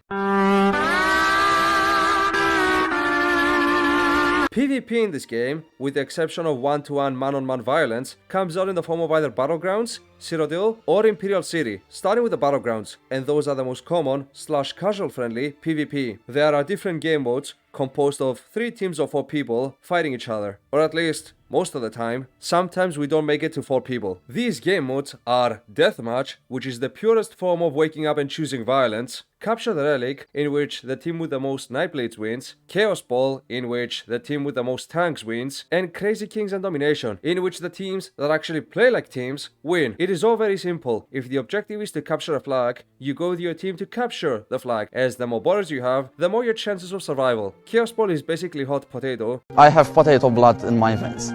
I dream of potatoes. And Capture the Relic is about going to the enemy's base, capturing a relic, and then bringing it to your base. They are all pretty fun. It can get a bit annoying when you don't get the game mode you want, but hey, if all you want to do is kill people, then just go around and kill people. That way, every game mode becomes a deathmatch. They are by far the most simplistic, less punishing, and less rewarding form of PvP. It's a good introduction, but it is absolute child's play compared to the other 2 forms of PvP. Citadel, when it works, is a whole nother game. It's a huge open PvP zone with some limited elements of PvE, such as delves, and it's amazing. You and your teammates from the same alliance get to fight against the 2 other alliances for strategic resources, important locations that give access to unique gear, and Elder Scrolls that give powerful alliance-wide buffs for as long as they are in the possession of your alliance. You can use siege weapons to break doors and walls and access the enemy stronghold, join in massive fights that happen organically, or just gang up on someone and skedaddle. You might see a dude on the internet 1vxing a small team and then not even bothering to fix his own alliance or stronghold. Please do not be bothered by those people. Those people aren't here to join any alliances. They are just here to send a message. See, if you don't know how to deal with people that are by all means better than you, and if you can't stick together with a group as to not get one-shotted, then by all means, you probably had it coming. For the heroic war crimes you committed in Citadel, you get rewarded with alliance points, which you can spend on special rewards and resources. After grinding long and hard to get those alliance points, you can climb the leaderboard and become Emperor of Citadel. Just remember that we all know how this story ultimately ends. I also think Sheogorath showed up at some point and gave people access to a forbidden artifact that might be able to clear entire villages by itself.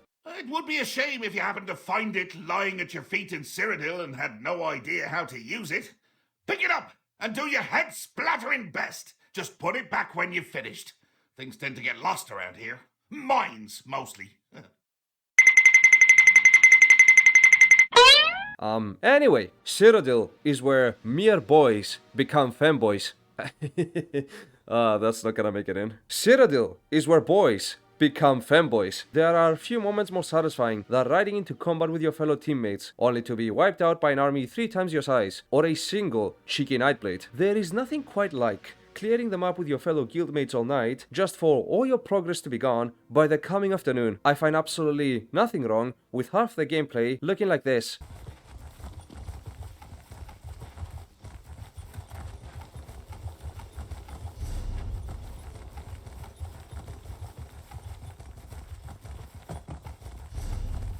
All I just said is true, but it isn't the whole truth, per se. Citadel is stable, on a good day, enough to let you attack a single person for a single moment before both of you become nothing but black idols and get hit with a loading screen, after which point it stops being ESO PvP and it immediately becomes a internet PvP session. Citadel has been like this for as long as I can remember, which is weird because all the players say that it wasn't always like this. You used to be able to have huge fights in Citadel without a single issue, but nowadays it's slow, unresponsive, and quite frankly a tilting experience. You can try and play during quiet time, but A, if you want to play PvP, why would you show up during quiet time? And B, even then, it still feels like a coin toss. It is unfortunate, and given that ESO works only with mega servers in Europe and North America, this means that people from Asia, Russia, Australia, Latin America, and Africa need to squeeze themselves somewhere within these two servers, which only makes things worse for both them and for the people who do play from Europe and North America, as it kind of overpopulates the servers. I mean, heck, I am from Europe and I play on the American server. Why am I playing on the American server, you ask? Oh, is this Sikafo? Why are you playing in the American server? Come join us, the Europeans. We have cleaner streets and less gun violence. Just remember not to join those France people. They smell of channel number 5 and day-old pastries. Come join us, the Germans. We can have sausage and beer together and burn Burma before kissing each other to sleep. Erotic RP every Friday evening in that one inn River Spire. Yeah. Yeah, that's perfect. We got it. That's going in. I have my own personal reasons for not joining the European server. Nothing I would like to talk about. Me and the people there have a little bit of a history going on. You can't see me right now, but there is currently a metaphorical duct tape in my mouth, preventing me from speaking about the developer's response to Citadel's horrible condition. We will get there, but for now, I want to talk about the Imperial City. Imperial City! It is my firm belief and a strong claim of the Kotho channel that the Imperial City is one of the best zones in any video game, period. We're talking RuneScape Wilderness levels of quality. It is jam-packed with beautiful stories about the end of the Empire, the invasion, and the emergence of different parties vying for control of the city, such as the Legion Zero and the new Daedric race, the Zivkin, created by Molak Bal. Imperial City is also a perfect blend of PvP and PvE content. It is more optimally experienced with a group at first, and because it is so jam-packed, it's more hostile to newer players, but that also makes it, in my opinion, the purest form of PvP skill in this entire game. There is also a unique currency which can only be found in the Imperial City, which is called Tel Var. You gain them from killing mobs and other players in the Imperial City, as well as performing certain tasks. Tel Var can be traded on your alliance base for some of the most rare and powerful items in the game. But here's the deal, the more Tel Var you have, the more Tel Var multiplier you have, meaning you gain more of them for doing the same thing. However, if you were to say die, you would lose half your Tel Var and the multiplier. And with that, let the insanity and the paranoia begin. I cannot stress to you the immense anxiety I feel running back to base with a bunch of Tel Var on me, hoping no one ganks up on me and turns my short profit into a net loss. There are also group bosses and events in the Imperial City, as well as a main quest and dailies. Honestly, if you were to sit down and spend 2 months learning the ways of the Imperial City, those might just be some of the best memories you would ever have in gaming. As in, ever. I still have people telling me that the Imperial City update was the best update this game ever got, which is bad because that update happened about 10 years ago. It is also way smaller and separated into smaller areas, so the lag here is way less than in Citadel. Just remember to crouch. Nightblades could be everywhere. Some of them might even be me. I also find PvP in this game as a form of ego control. Sometimes you can absolutely style on someone. Sometimes you get styled by someone and then teabagged. But that's just the way the world works. And who am I to go against the will of the people, which is to teabag on my corpse? What matters more than anything is that you get back on your feet and keep on trying until the next patch, where we will all have to grind for new gear and a completely different meta game and thus start all over again. Oh well, I guess in a way that's kind of like how life works too. But you know, on a grander scale. Okay, we've talked enough about the pinnacle of PvP. Let us talk about the pinnacle of PvE, arenas. Arenas are the testing ground for all PvPers, and for a good reason. Arenas are instance locations where you have to fight against wave after wave of increasingly difficult enemies before fighting a final boss in the last wave, and then rinse and repeat until it ends. The two solo arenas, Maelstrom and Vadashan Hollows, are the most fun I have had PvEing in this game. It's amazing. I, with no joke, broke a mouse doing Vadashan Hollows. Then, in the final boss of Vadashan Hollows, I couldn't complete the DPS check, so I made an entirely new character, specifically so I can complete the DPS check there, on vet mode, because I really wanted that skin. The fact that people are willing to spend time and effort speedrunning this for a leaderboard really shows you how good the combat for this game is, and it's such a shame for newer players who don't get to experience this firsthand. There are also some really visual impressive fights here. Then, there are two group arenas, Black Rose Prison and Dragonstar Arena. They are the same thing, but the pain here is communal. And finally, there is the Infinite Archive. The Infinite Archive is essentially a roguelike infinite dungeon in ESO that can be completed solo or with a buddy. It is the same in principle as the other arenas, but after each wave, you also get to choose permanent and temporary buffs. For completing these arenas, you also get special gear and sometimes special goodies. Infinite Archive also has puzzles in it, which I really like because it breaks them all of the endless combat sessions. Even if it's something easy and small, it still keeps things fresh. Just remember that the optimal PvP build is not the optimal trials build, which is in turn not gonna be the best dungeons build, which of course is not gonna be the best arena build. If you wanna gain true mastery into these locations, you're gonna have to either cook or look up a guide. But take these words from me, don't miss out on the fun. Do not be a casual. Cook something yourself. Look at all the armor sets and skills we have available and get creative. Be an original, just like me. Where I come from, they call me the original. So sit down and come up with a sauce you want to cook with. And sometimes the real ESO was the sauce we cooked with along the way, because in the end that might just be what we're left with. Which brings us to the next section of this video. I don't know how it does, but I couldn't figure out any other way to talk about the community and developers of ESO. You might find this section a tad bit strange. After all, why do we care about the developers? And even if we do, why place them in the same section as the community of ESO? They are in the same section because the developers of ESO are obsessed with setting their own house on fire. And when the house burns, the community has to collectively jump out the window. How is the ESO community? It's pretty good. The people, in general, are very welcoming. They are always happy to help, and very frequently, they even share quests with other people, which ESO also supports. At any time, you can find people sharing quests, killing world bosses, completing world events, teaming up to complete trials, dungeons, arenas, or grouping up for some PvP action. Then there are the guilds. How do you all enjoy the concept of aggressive trade capitalism? I know, it's awesome. In this system, you get to fight for your right to sell your goods at the premier traders every week by placing increasingly high bets on the most popular trader. You can join a maximum of 5 guilds, which is good because guilds often specialize in different things. Oftentimes, you will find yourself in a trading guild, PvE guild, PvP guild, RP guild, I'm not gonna mention what kind of RP, but you do you, and maybe also a world activities guild, like fishing. It's always better to do that with someone else. You will never know the communal bonding of 2 people, nay, 2 souls, sitting around a tub of swamp water, trying to get some perfect row. From there, you can join a Discord server, meet in real life, and show up in a convention together where you will then realize that the real ESO was the friends we made along the way. Which is good because it doesn't seem like we're gonna come out of this with anything else. I have touched a bit on how this game is developed in the crownstore section, but here I want to get a bit more in depth with it. The developers of this game make the weirdest, most out of touch choices I have ever seen in any game ever, which throws me off because we know for a fact that they are actively playing this game. They show off every new feature by actually playing it on stream. They clearly have an in-depth understanding of the combat and character customization, and it shows. The creative director of this game used to stream the game on Twitch and read chat and answer questions along the way. It was so lit. He would even show up on other people's streams from the community and talk to people there. Unfortunately, those days have now ended because of an unfortunate incident, which I will now show on screen. You have accessibility issues in PvP zones. Delay, can't essay. Yeah. Wah. Okay. They're working on that too. Nice try. I have no sympathy for, but that's because, no sympathy for PvP, but that's because I know they are working on it.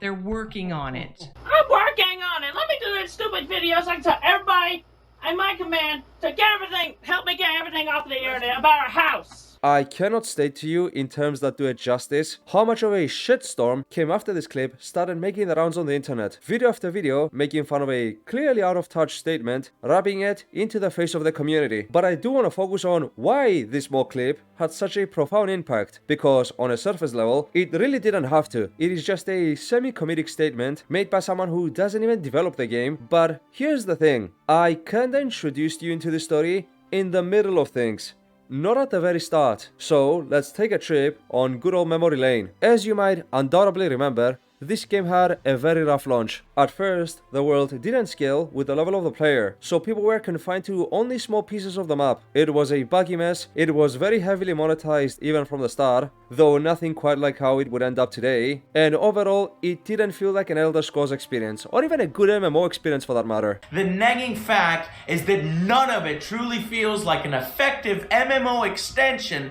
of Elder Scrolls. It's got the look, but none of the heart and soul. No player housing, no crime or thievery systems, and very little to make you believe this is the best that they could do for us. Maybe someone thought it was safe to try this new MMO lark again and put out Elder Scrolls Online. Another proud entry for the list of shit nobody asked for. We'll slot it in between Doctor Who spin-offs and menstruation. When you bow at the altar of MMO, you can expect to kick up the bum from the high priest of latency issues, and the point when an enemy attack hits you is only in a casual relationship with the moment when you actually see it hitting you. But one thing that the game did have going on for it was an emphasis on PvP. You can look at old clips of Citadel swarming with players, mind you, with no lag or server issues. This, at the beginning, was the main selling point of ESO, open world PvP in Citadel. In time, update after update, the game kept getting more and more polished. Crafting quests, battlegrounds, trials, jewelry, the Imperial City, new classes, and more. All of these features were not in the game on launch. They were introduced after, but as the game kept getting developed, the originality of this PvP-focused game began to be pushed more and more to the side. Abandoned, one might say. But who cares? It is now 2019, the year of the dragon, the cinematics.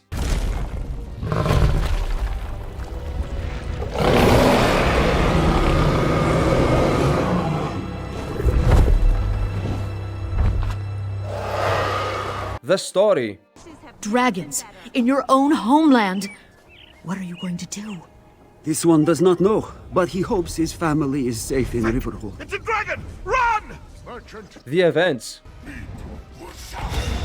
And a brand new class, the Necromancer. Of course, the game had at this point been out for 5 years, and it was still partially full of bugs that were out since the release, but hey, we can cut the developers some slack. The content is good, and they are clearly listening to our feedback, declaring 2020 as the year of improvement and fixes for ESO. Well, it's settled then. I am sure that 2020 will be the year of the best ESO content we've ever seen. By the end of this year, I am sure that the game will be so polished that I will be able to look at my face every time I have it booted up on screen, because of course of how shiny it will be from all the polishing. I am sure that nothing else will happen in 2020, which will have to drastically cut back on productivity, rearrange the office structure, and waste time and resources while working under extreme pressure to meet deadlines. In December 2019, the Chinese authorities notified the world that a virus was spreading through their communities.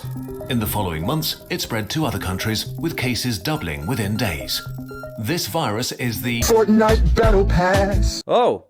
Oh dear. And just like that, the year of improvements and fixes became the most unplayable year that ESO had ever seen. For 1 week after Game was released, the game was so damn near unplayable, and the lack of polish combined with how many people were flocking into the game because of lockdown created such a perfect shitstorm that the game wouldn't fully recover, I would argue, until March of the next year. Performance in PvP at this point was virtually non-existent. And another factor, when ESO was branded as a PvP game, it attracted a lot of people who are passionate about PvPing. And why wouldn't it? After all, it's got pretty good PvPing. Those people are absolutely stoked about the main reason why they bought the game in the first place being pushed back as side content for the past 4 years now. And moreover, now they are absolutely enthused about the fact that they can't even play the game they bought right now. And many content creators and members of that community began complaining and complaining and complaining and complaining. And after a while, it became more fun to complain about the game than actually playing it. Literally.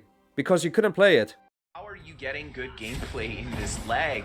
And I'm not gonna lie, I'm not getting good gameplay in this lag. It's pretty far and few between when we get the fights that actually work, And to be perfectly honest, we are dying more to the server this patch than to other players. And that's never a fun time, and I don't think that at all is a testament to me being good at the game or anything. It's just a fact for this patch. It's not just me. A majority of players are just dying to the server not working in PvP. And frankly, that's why this footage is from last patch as well.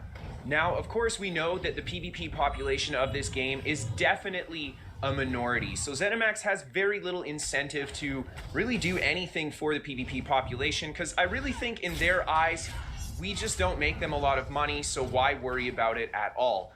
Well, this is the thing, is that it's not just PvP that's gotten to this point, it's everywhere. I mean, you can go open world in a random zone and you get lag and skill delay. Heck, I get skill delay when I'm in a delve by myself. I don't know what to say to that. I mean, that shouldn't happen at all, but it is. So let's talk about the impact that I think this has really had on the game over these past couple months or so.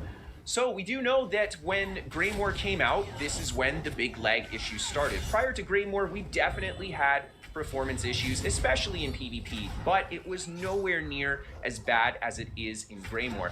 And of course, prior to the Greymore launch, there was the coronavirus epidemic that had started, and that had a profound impact on this game as well, because a lot more people were jumping into ESO than were there before. Now, this definitely will have an impact on overall server performance when the population spikes like that, but prior to the Greymore launch, it was still way more playable than it was after the release of the Greymore patch. As for the content present in Greymore, it felt kinda lacking. It had a few good ideas, like the brilliant Antiquities system and the bigger Black Ridge, but that was it. 40 insert local currency, please. There was nothing to do inside Black Ridge other than some worthless quests without any real reward, and the questing and zones had begun feeling a bit dated. A mixed review score on Steam did not help the situation, with players complaining about stuff like mediocre writing, boring questing, and bad server performance. But don't worry everyone, ZeniMax will fix everything with the upcoming Markarth update. One day...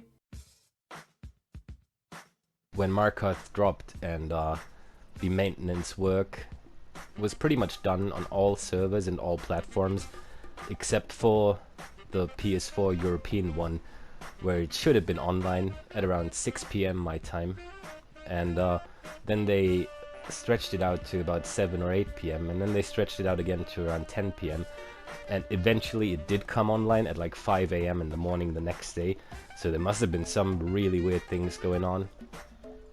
And it really shows in the game as well. I mean, I've heard so much funny stuff. I've personally been in Dragonstar Arena here in Craglorn, and we got to stage 7, and the one with the sacrifices, if you know it, where you have to keep them from going to the altars. And we wiped once there because people DC'd, and then we just couldn't go on, literally. Like, every time all 4 of us were back online and we engaged in the fight, at least 2 people were DCing every single time. And it happened like 5 or 6 times in a row. And then the other day, I was in Scalecaller Peak, when we tried to do the pledge. And, yeah, so Scalecaller, the final boss, same thing pretty much. We got all the way through to the final boss, no DCs, no nothing. And then on the final boss, as soon as we engaged it, 2 people DC'd. We had them travel back in and started again, and then another 2 people DC'd. And then we started again, and then another 2 or 3 people DC'd on that time, till eventually we just gave up on it. And I've heard people talk about Fang Lair as well, the second dungeon from that DLC, which was called Dragon Bones. Apparently the Lich boss, where you have all the little monuments around you that you have to destroy for him to stop the mechanics. Apparently that boss is unplayable as well and really hard to pass. Now, well, as it turns out, no. Instead, the game became increasingly more unplayable, even more unpolished, and a good 30% of the dungeons one of the best parts of ESO, became flat out unplayable, while PvP became so bad that hardcore PvPers began quitting. Others were wondering a very important question: what even is the point of the public testing server at this point? I can now safely say, with the benefit of hindsight, that this question was in fact valid. And it is in this point where the ESO conspiracy theories begin to form. See, something that ZeniMax doesn't seem to understand is that when the game, patch after patch, goes downhill, people will begin to asking questions. And if you don't answer those questions, people will become toxic. What happened to the servers? Why was there no proper testing prior to Marketh's release? Why is it that when the actual game breaks, we have to wait like 1 to 3 months to fix it, but when the crownstore breaks, there's a hotfix right the next day? They doubled with a few excuses, as well as the usual everybody stay calm, everything is 100% under control, but nothing even remotely enough to appease the crowds.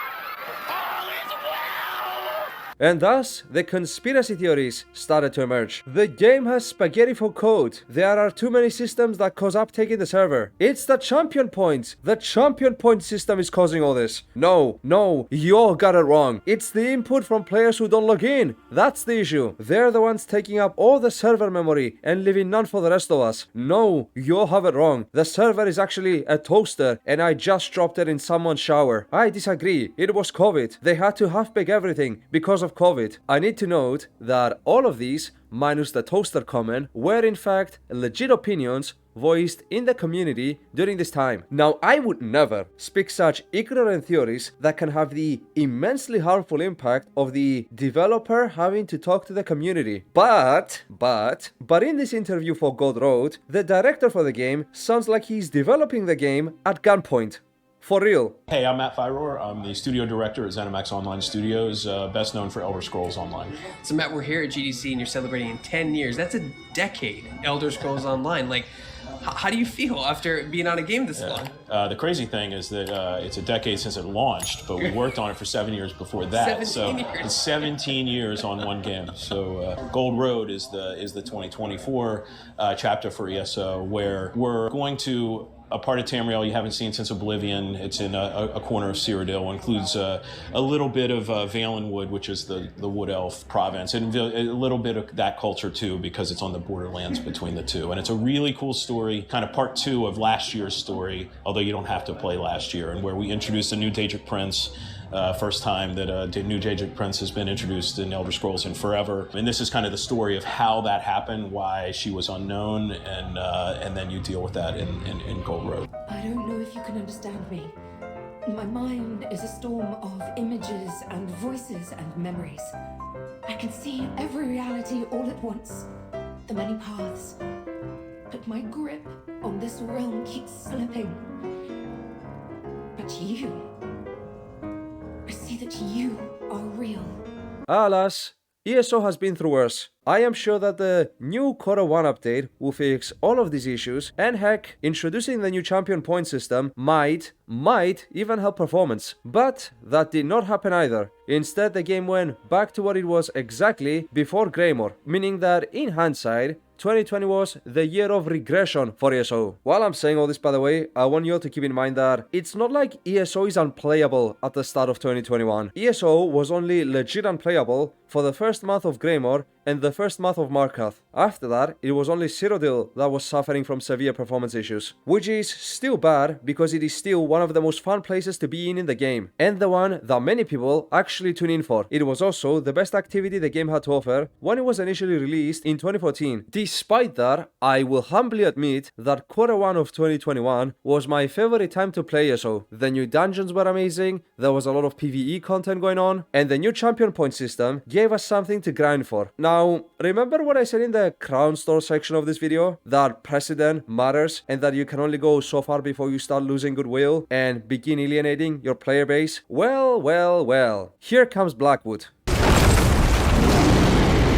I will reiterate the claim that I made earlier and say it again. When I played Blackwood, I legit felt like I paid the developer 40 euros for them to sell me crown crates in a slightly more intrusive fashion. Even the new companion system was needlessly grindy and not worth the price at all. This would be further supported by the fact that after Blackwood, companions will be included with most other subsequent DLCs and chapters. This was the point that I just up and left, along with many others. Performance was terrible, the content was bad, and goodwill had dried up. And here is where I want to emphasize something. When your community clearly and vocally expresses that they want something from you, if you then turn around and give them something that absolutely no one asked for, while ignoring the original thing that they wanted you to do, while also joking about the thing they actually want, even if it's only a joke, it's still gonna come across the wrong way. Back to the streams of the creative director. I remember clearly in one of them, I haven't been able to find it so far, and hopefully I will find it by the time I'm editing this video, but I remember a clear moment where Rich Lambert goes, I used to go to the forums of ESO all the time, but now I can because they're so toxic. Well, no shit! With all the things that have happened, it would be a lot more strange if they were cheering for the game instead of being toxic. It's not like a wizard came there overnight and casted a toxicity spell. It's not like Period showed up and cursed the place. Something somewhere happened, didn't it? If your player base is asking you for the same thing for 3 years and you just turn around and say, okay, card game, well then, they're gonna be toxic. And chances are, they're also gonna leave. And what is more, is that there clearly seems to be some kind of favoritism with the feedback they're listening to. Because when all these smaller ESO PvP YouTubers voice their complaints, absolutely no one listens. But when Josh Strafe says that the early game is slow, the first thought isn't to improve the early game, it isn't to introduce something harder for the early game, it is instead to hand him over a late game account so you can give the game a better review. What then happened was I actually got contacted by the community manager of the Elder Scrolls Online, and they were like, hey Josh, we know that you think that the early game is quite easy. If you would like to do some late game difficult stuff, let me know and we'll try and get that set up for you. When ESO community member after ESO community member voices their discontent about the patch notes, then there's fucking crickets and the usual generic PR letter. But the moment Jenna Marbles shows off her house in ESO, quick, get in the comment section, we need to send her some drip. You thought I wouldn't notice you there, Zossi, huh? You thought I wouldn't notice you trying to slide into Jenna Marbles' comment section? Well, I'll have you know that unless your name is Emperor Balthazar, chances are I'm gonna notice you right away. And just to be clear, I am not saying that a companion system or a card game are bad features. All I am saying is that they are out of touch features. You say you cannot fix Citadel. Well then, why not just make another PvP area just like the Imperial City? You say you want to balance the combat. Well then, why is every update switching the combat 180 degrees and forcing both PvPers and PvEers to undo all their progress and start from scratch? Do you see where I'm going with this? And another thing, again referring to those streams from earlier, here's this clip. What is wrong with this clip? You know, the Crown Store is there for convenience. If you want a thing, go for it. If you don't want a thing, you don't have to buy it. But it does bug me when people are like, you're a bunch of greedy fucks.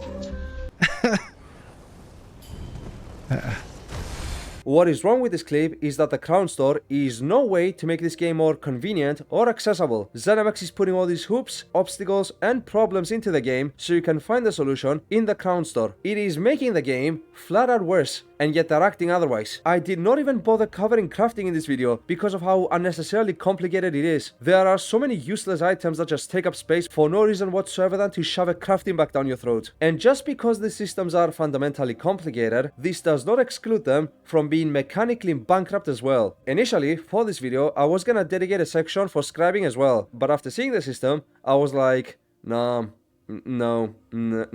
I cannot emphasize this enough. They managed to turn something as simple and fun as spellcrafting into just another go there, touch that quest. And it wasn't enough for them to make just one go there and touch that quest. They had to make 4 of them. The quests sure look nice, and they have an interesting dialogue and story about Shalador's wife. But I have a question. If the whole point is to make your own spells, wouldn't it make a lot more sense if the quests were also about making your own spells instead of them being huge go there, touch that quests? Just saying, because the gameplay for these quests sucks. The process of making a single spell is unnecessarily complicated, and the whole thing is also extremely repetitive. The writers also do this thing where they come up with a bunch of names that all boil down to absolutely nothing, and these aren't world building names, mind you. Nothing like Lord Khan's Tears or Dragonblood. These are whatever names. Oh, you need the grammar and the affix script along with the focus script and a signature script, but don't forget to restore the scalarium before scribing. Brother, can I have fun?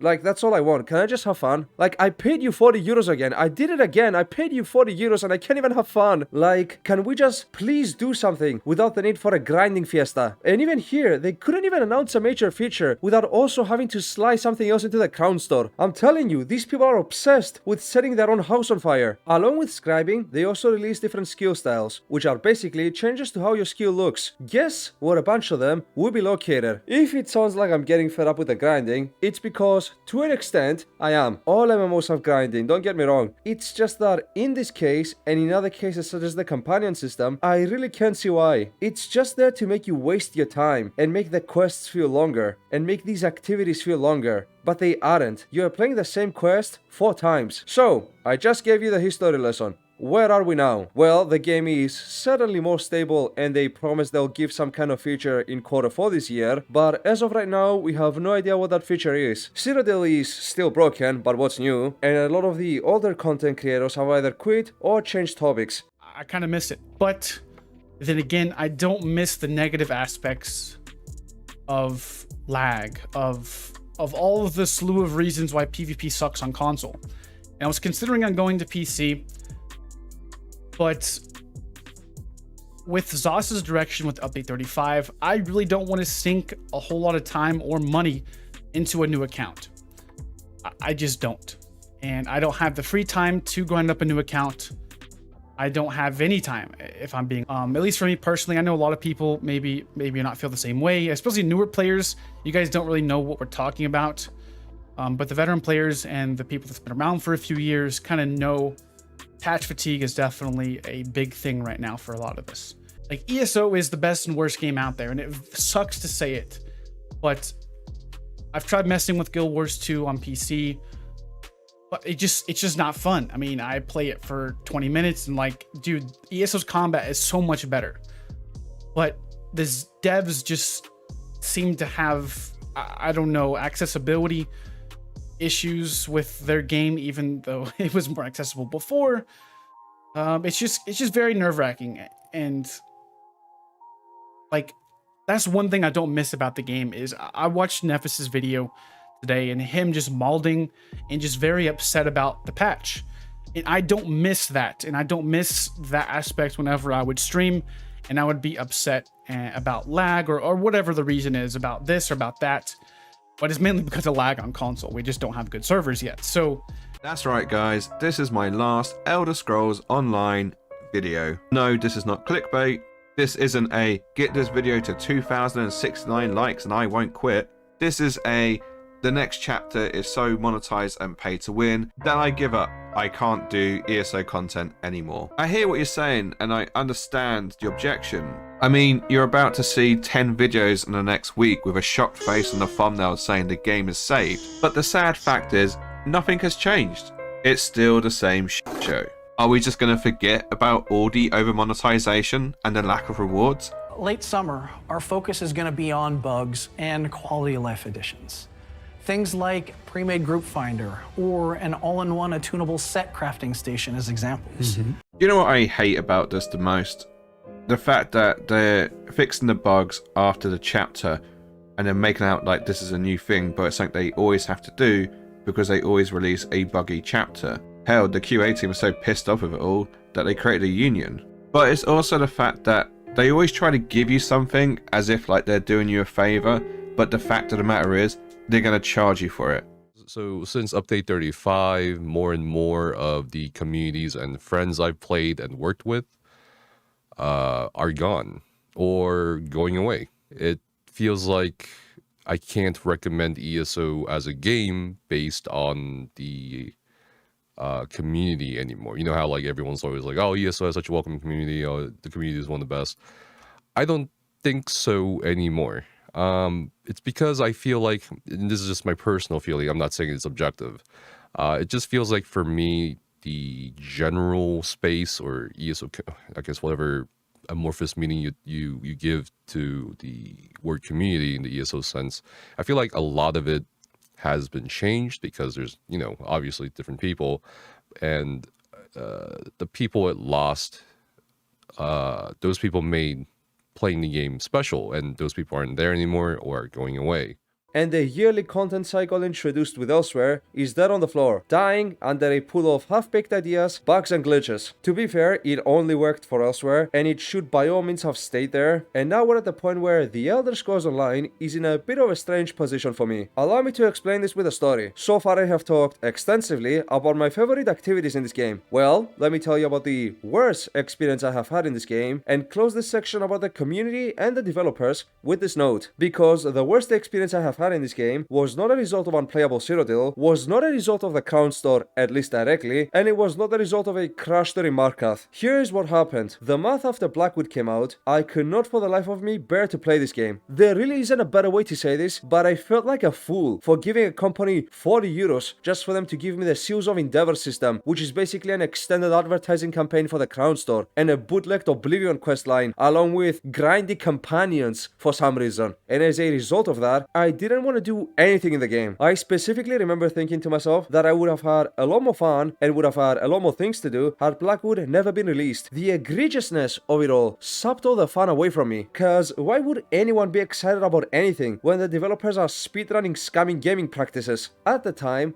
I was a part of a number of guilds, the main one being a guild by the name of Dragon Lair. Yes, first trader outside Vivek City, Dragon Lair. I was trading like an absolute mad lad. I was partaking in all the raffles, and I was truly and definitively unhinged. Sure, I was never really fully social, and I do regret that in hindsight, but I knew people there for sure. So, as I began not wanting to play the game, I didn't want to waste the guild's resources by keeping someone who doesn't partake in the raffles and doesn't sell anything in the guild trader either. So, I decided to leave and let them make space for an active player to join them. And with that, I said my goodbyes in guild chat, and before I looked off, the guild master whispered to me and we had a brief talk. She said that a lot of people were leaving these days, and that, should I wish, she was willing to put me on inactive mode for the next 3 months. But I knew that the mental scars left by Blackwood would not subside in 3 months, and so I politely declined and left the guild. But before I said my goodbyes to her, I bought one last raffle, and I told her that if I win, just keep the gold. So I did exactly that, and I ended up winning, and they still sent me the money anyway. That whole encounter felt like absolute shit, and as cringy as it is to say, the following statements I'm about to say are true. When you spend 2,000 hours doing something, you grow attached to it and to the community you developed while doing it, which is why so many people fight tooth and nail for games such as MMOs. And it is also why mentalities such as toxic positivity emerge, although I personally would never call someone something like that. If no matter what I said today, you like this game, that is all the better for you. But here's the deal, Zossi, and this is what pisses me off more than the crown crates and more than the shitty patches. Zos, you can have it both ways. On one hand they go, wow guys, this game is like so popular and like so many people play it and it has such a vibrant community. They even plaster the new accounts created, not indicative of actual players active by the way, and parade them around like it's an achievement. ESO has grown over the years to be 24 million players, including gamers from all over the world. ESO is truly a global phenomenon. Everyone at Zos considers the ESO community part of the family. Aww. Captain Crunch, you didn't like that? Oh well. Good riddance then.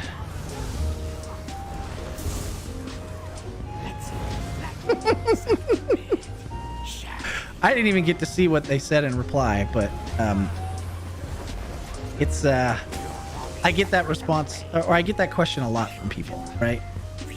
All you do is fix bugs in the Crown Store. All you do is put things on the Crown Store. Yeah, because it's mostly art-related stuff, right? You fix bugs all the time. You fix a shitload of bugs.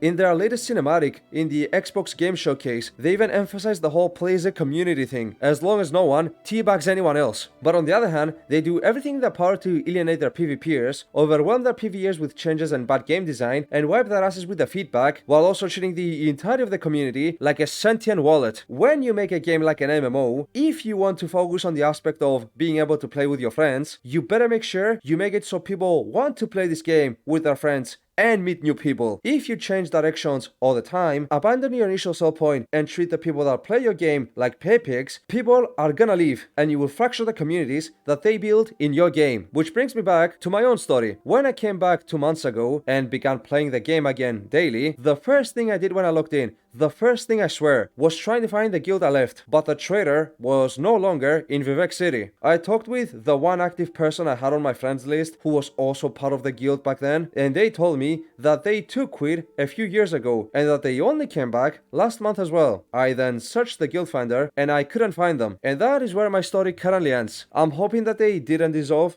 but at some point I gotta temper my expectations. So to an extent, I guess you can't say that I made this entire video as one huge distress signal. Congratulations! You've made it to the end of the video, where the real answers will be given. Starting with the most fundamental question of them all. Can there be an Elder Scrolls MMORPG? Yes, I wholeheartedly believe that there can be, but I also believe that ESO, as of right now, isn't quite it. Chief, even in their attempts to make the game more of a solo experience, they miss the point. So with that, I ask all of you, what defines the Elder Scrolls games? For me personally, the answer is the world, the lore, the questing, the exploration, and the freedom. It's not about being solo or multiplayer. It's not about having companions or being able to play the game on easy mode. In Morrowind, you have the option to enter Dagothar's cave at the start of the game. You will die instantly unless you can do some kind of speedrun finessing, but the option is there. That is freedom. Dumbing everything down so it can be done at any time, or being able to do things solo, or with a small village of people behind me, or just with a single NPC companion behind me, just isn't part of the equation for me. And yet, they focus on these aspects. Go wherever, do whatever, see whatever, but as long as it involves grinding, repetitive quests, and slow dialogue. It's like they played other test games, but they couldn't figure out what made them so special, and so we're left with what is essentially a very narrow perception of the Elder Scrolls experience we know. And tone-deaf plots about the Daedric Prince of multiverses and the exact same exploration points in every zone are what truly makes this not a good Elder Scrolls experience. Not the fact that it's multiplayer, nor the fact that it looks different than other test games. Other test games look different from other test games. So yes,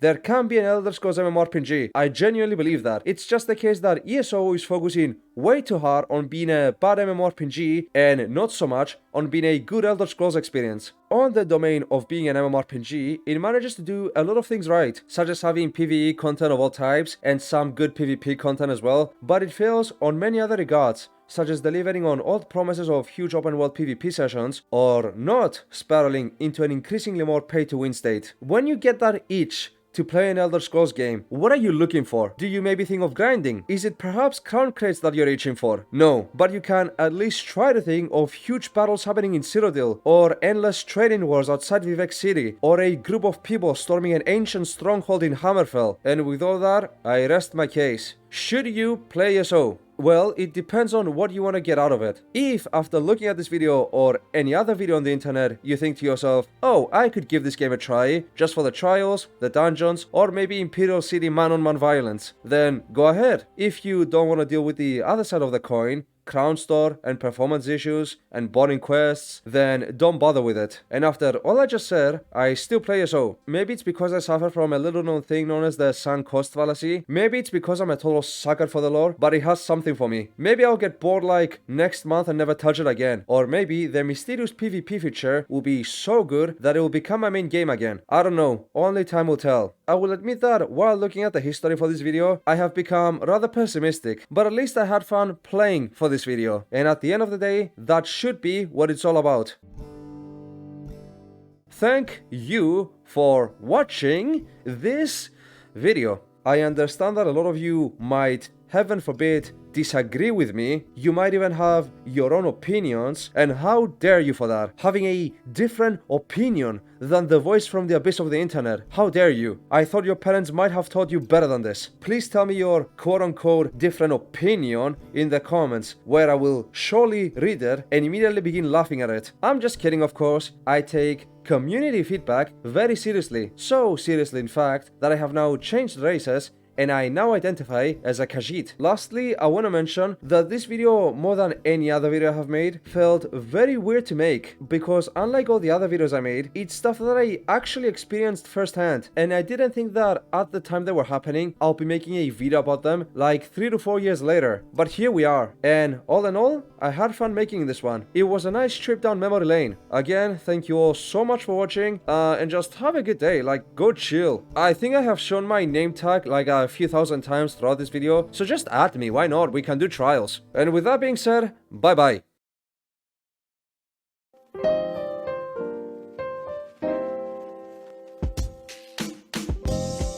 Bye.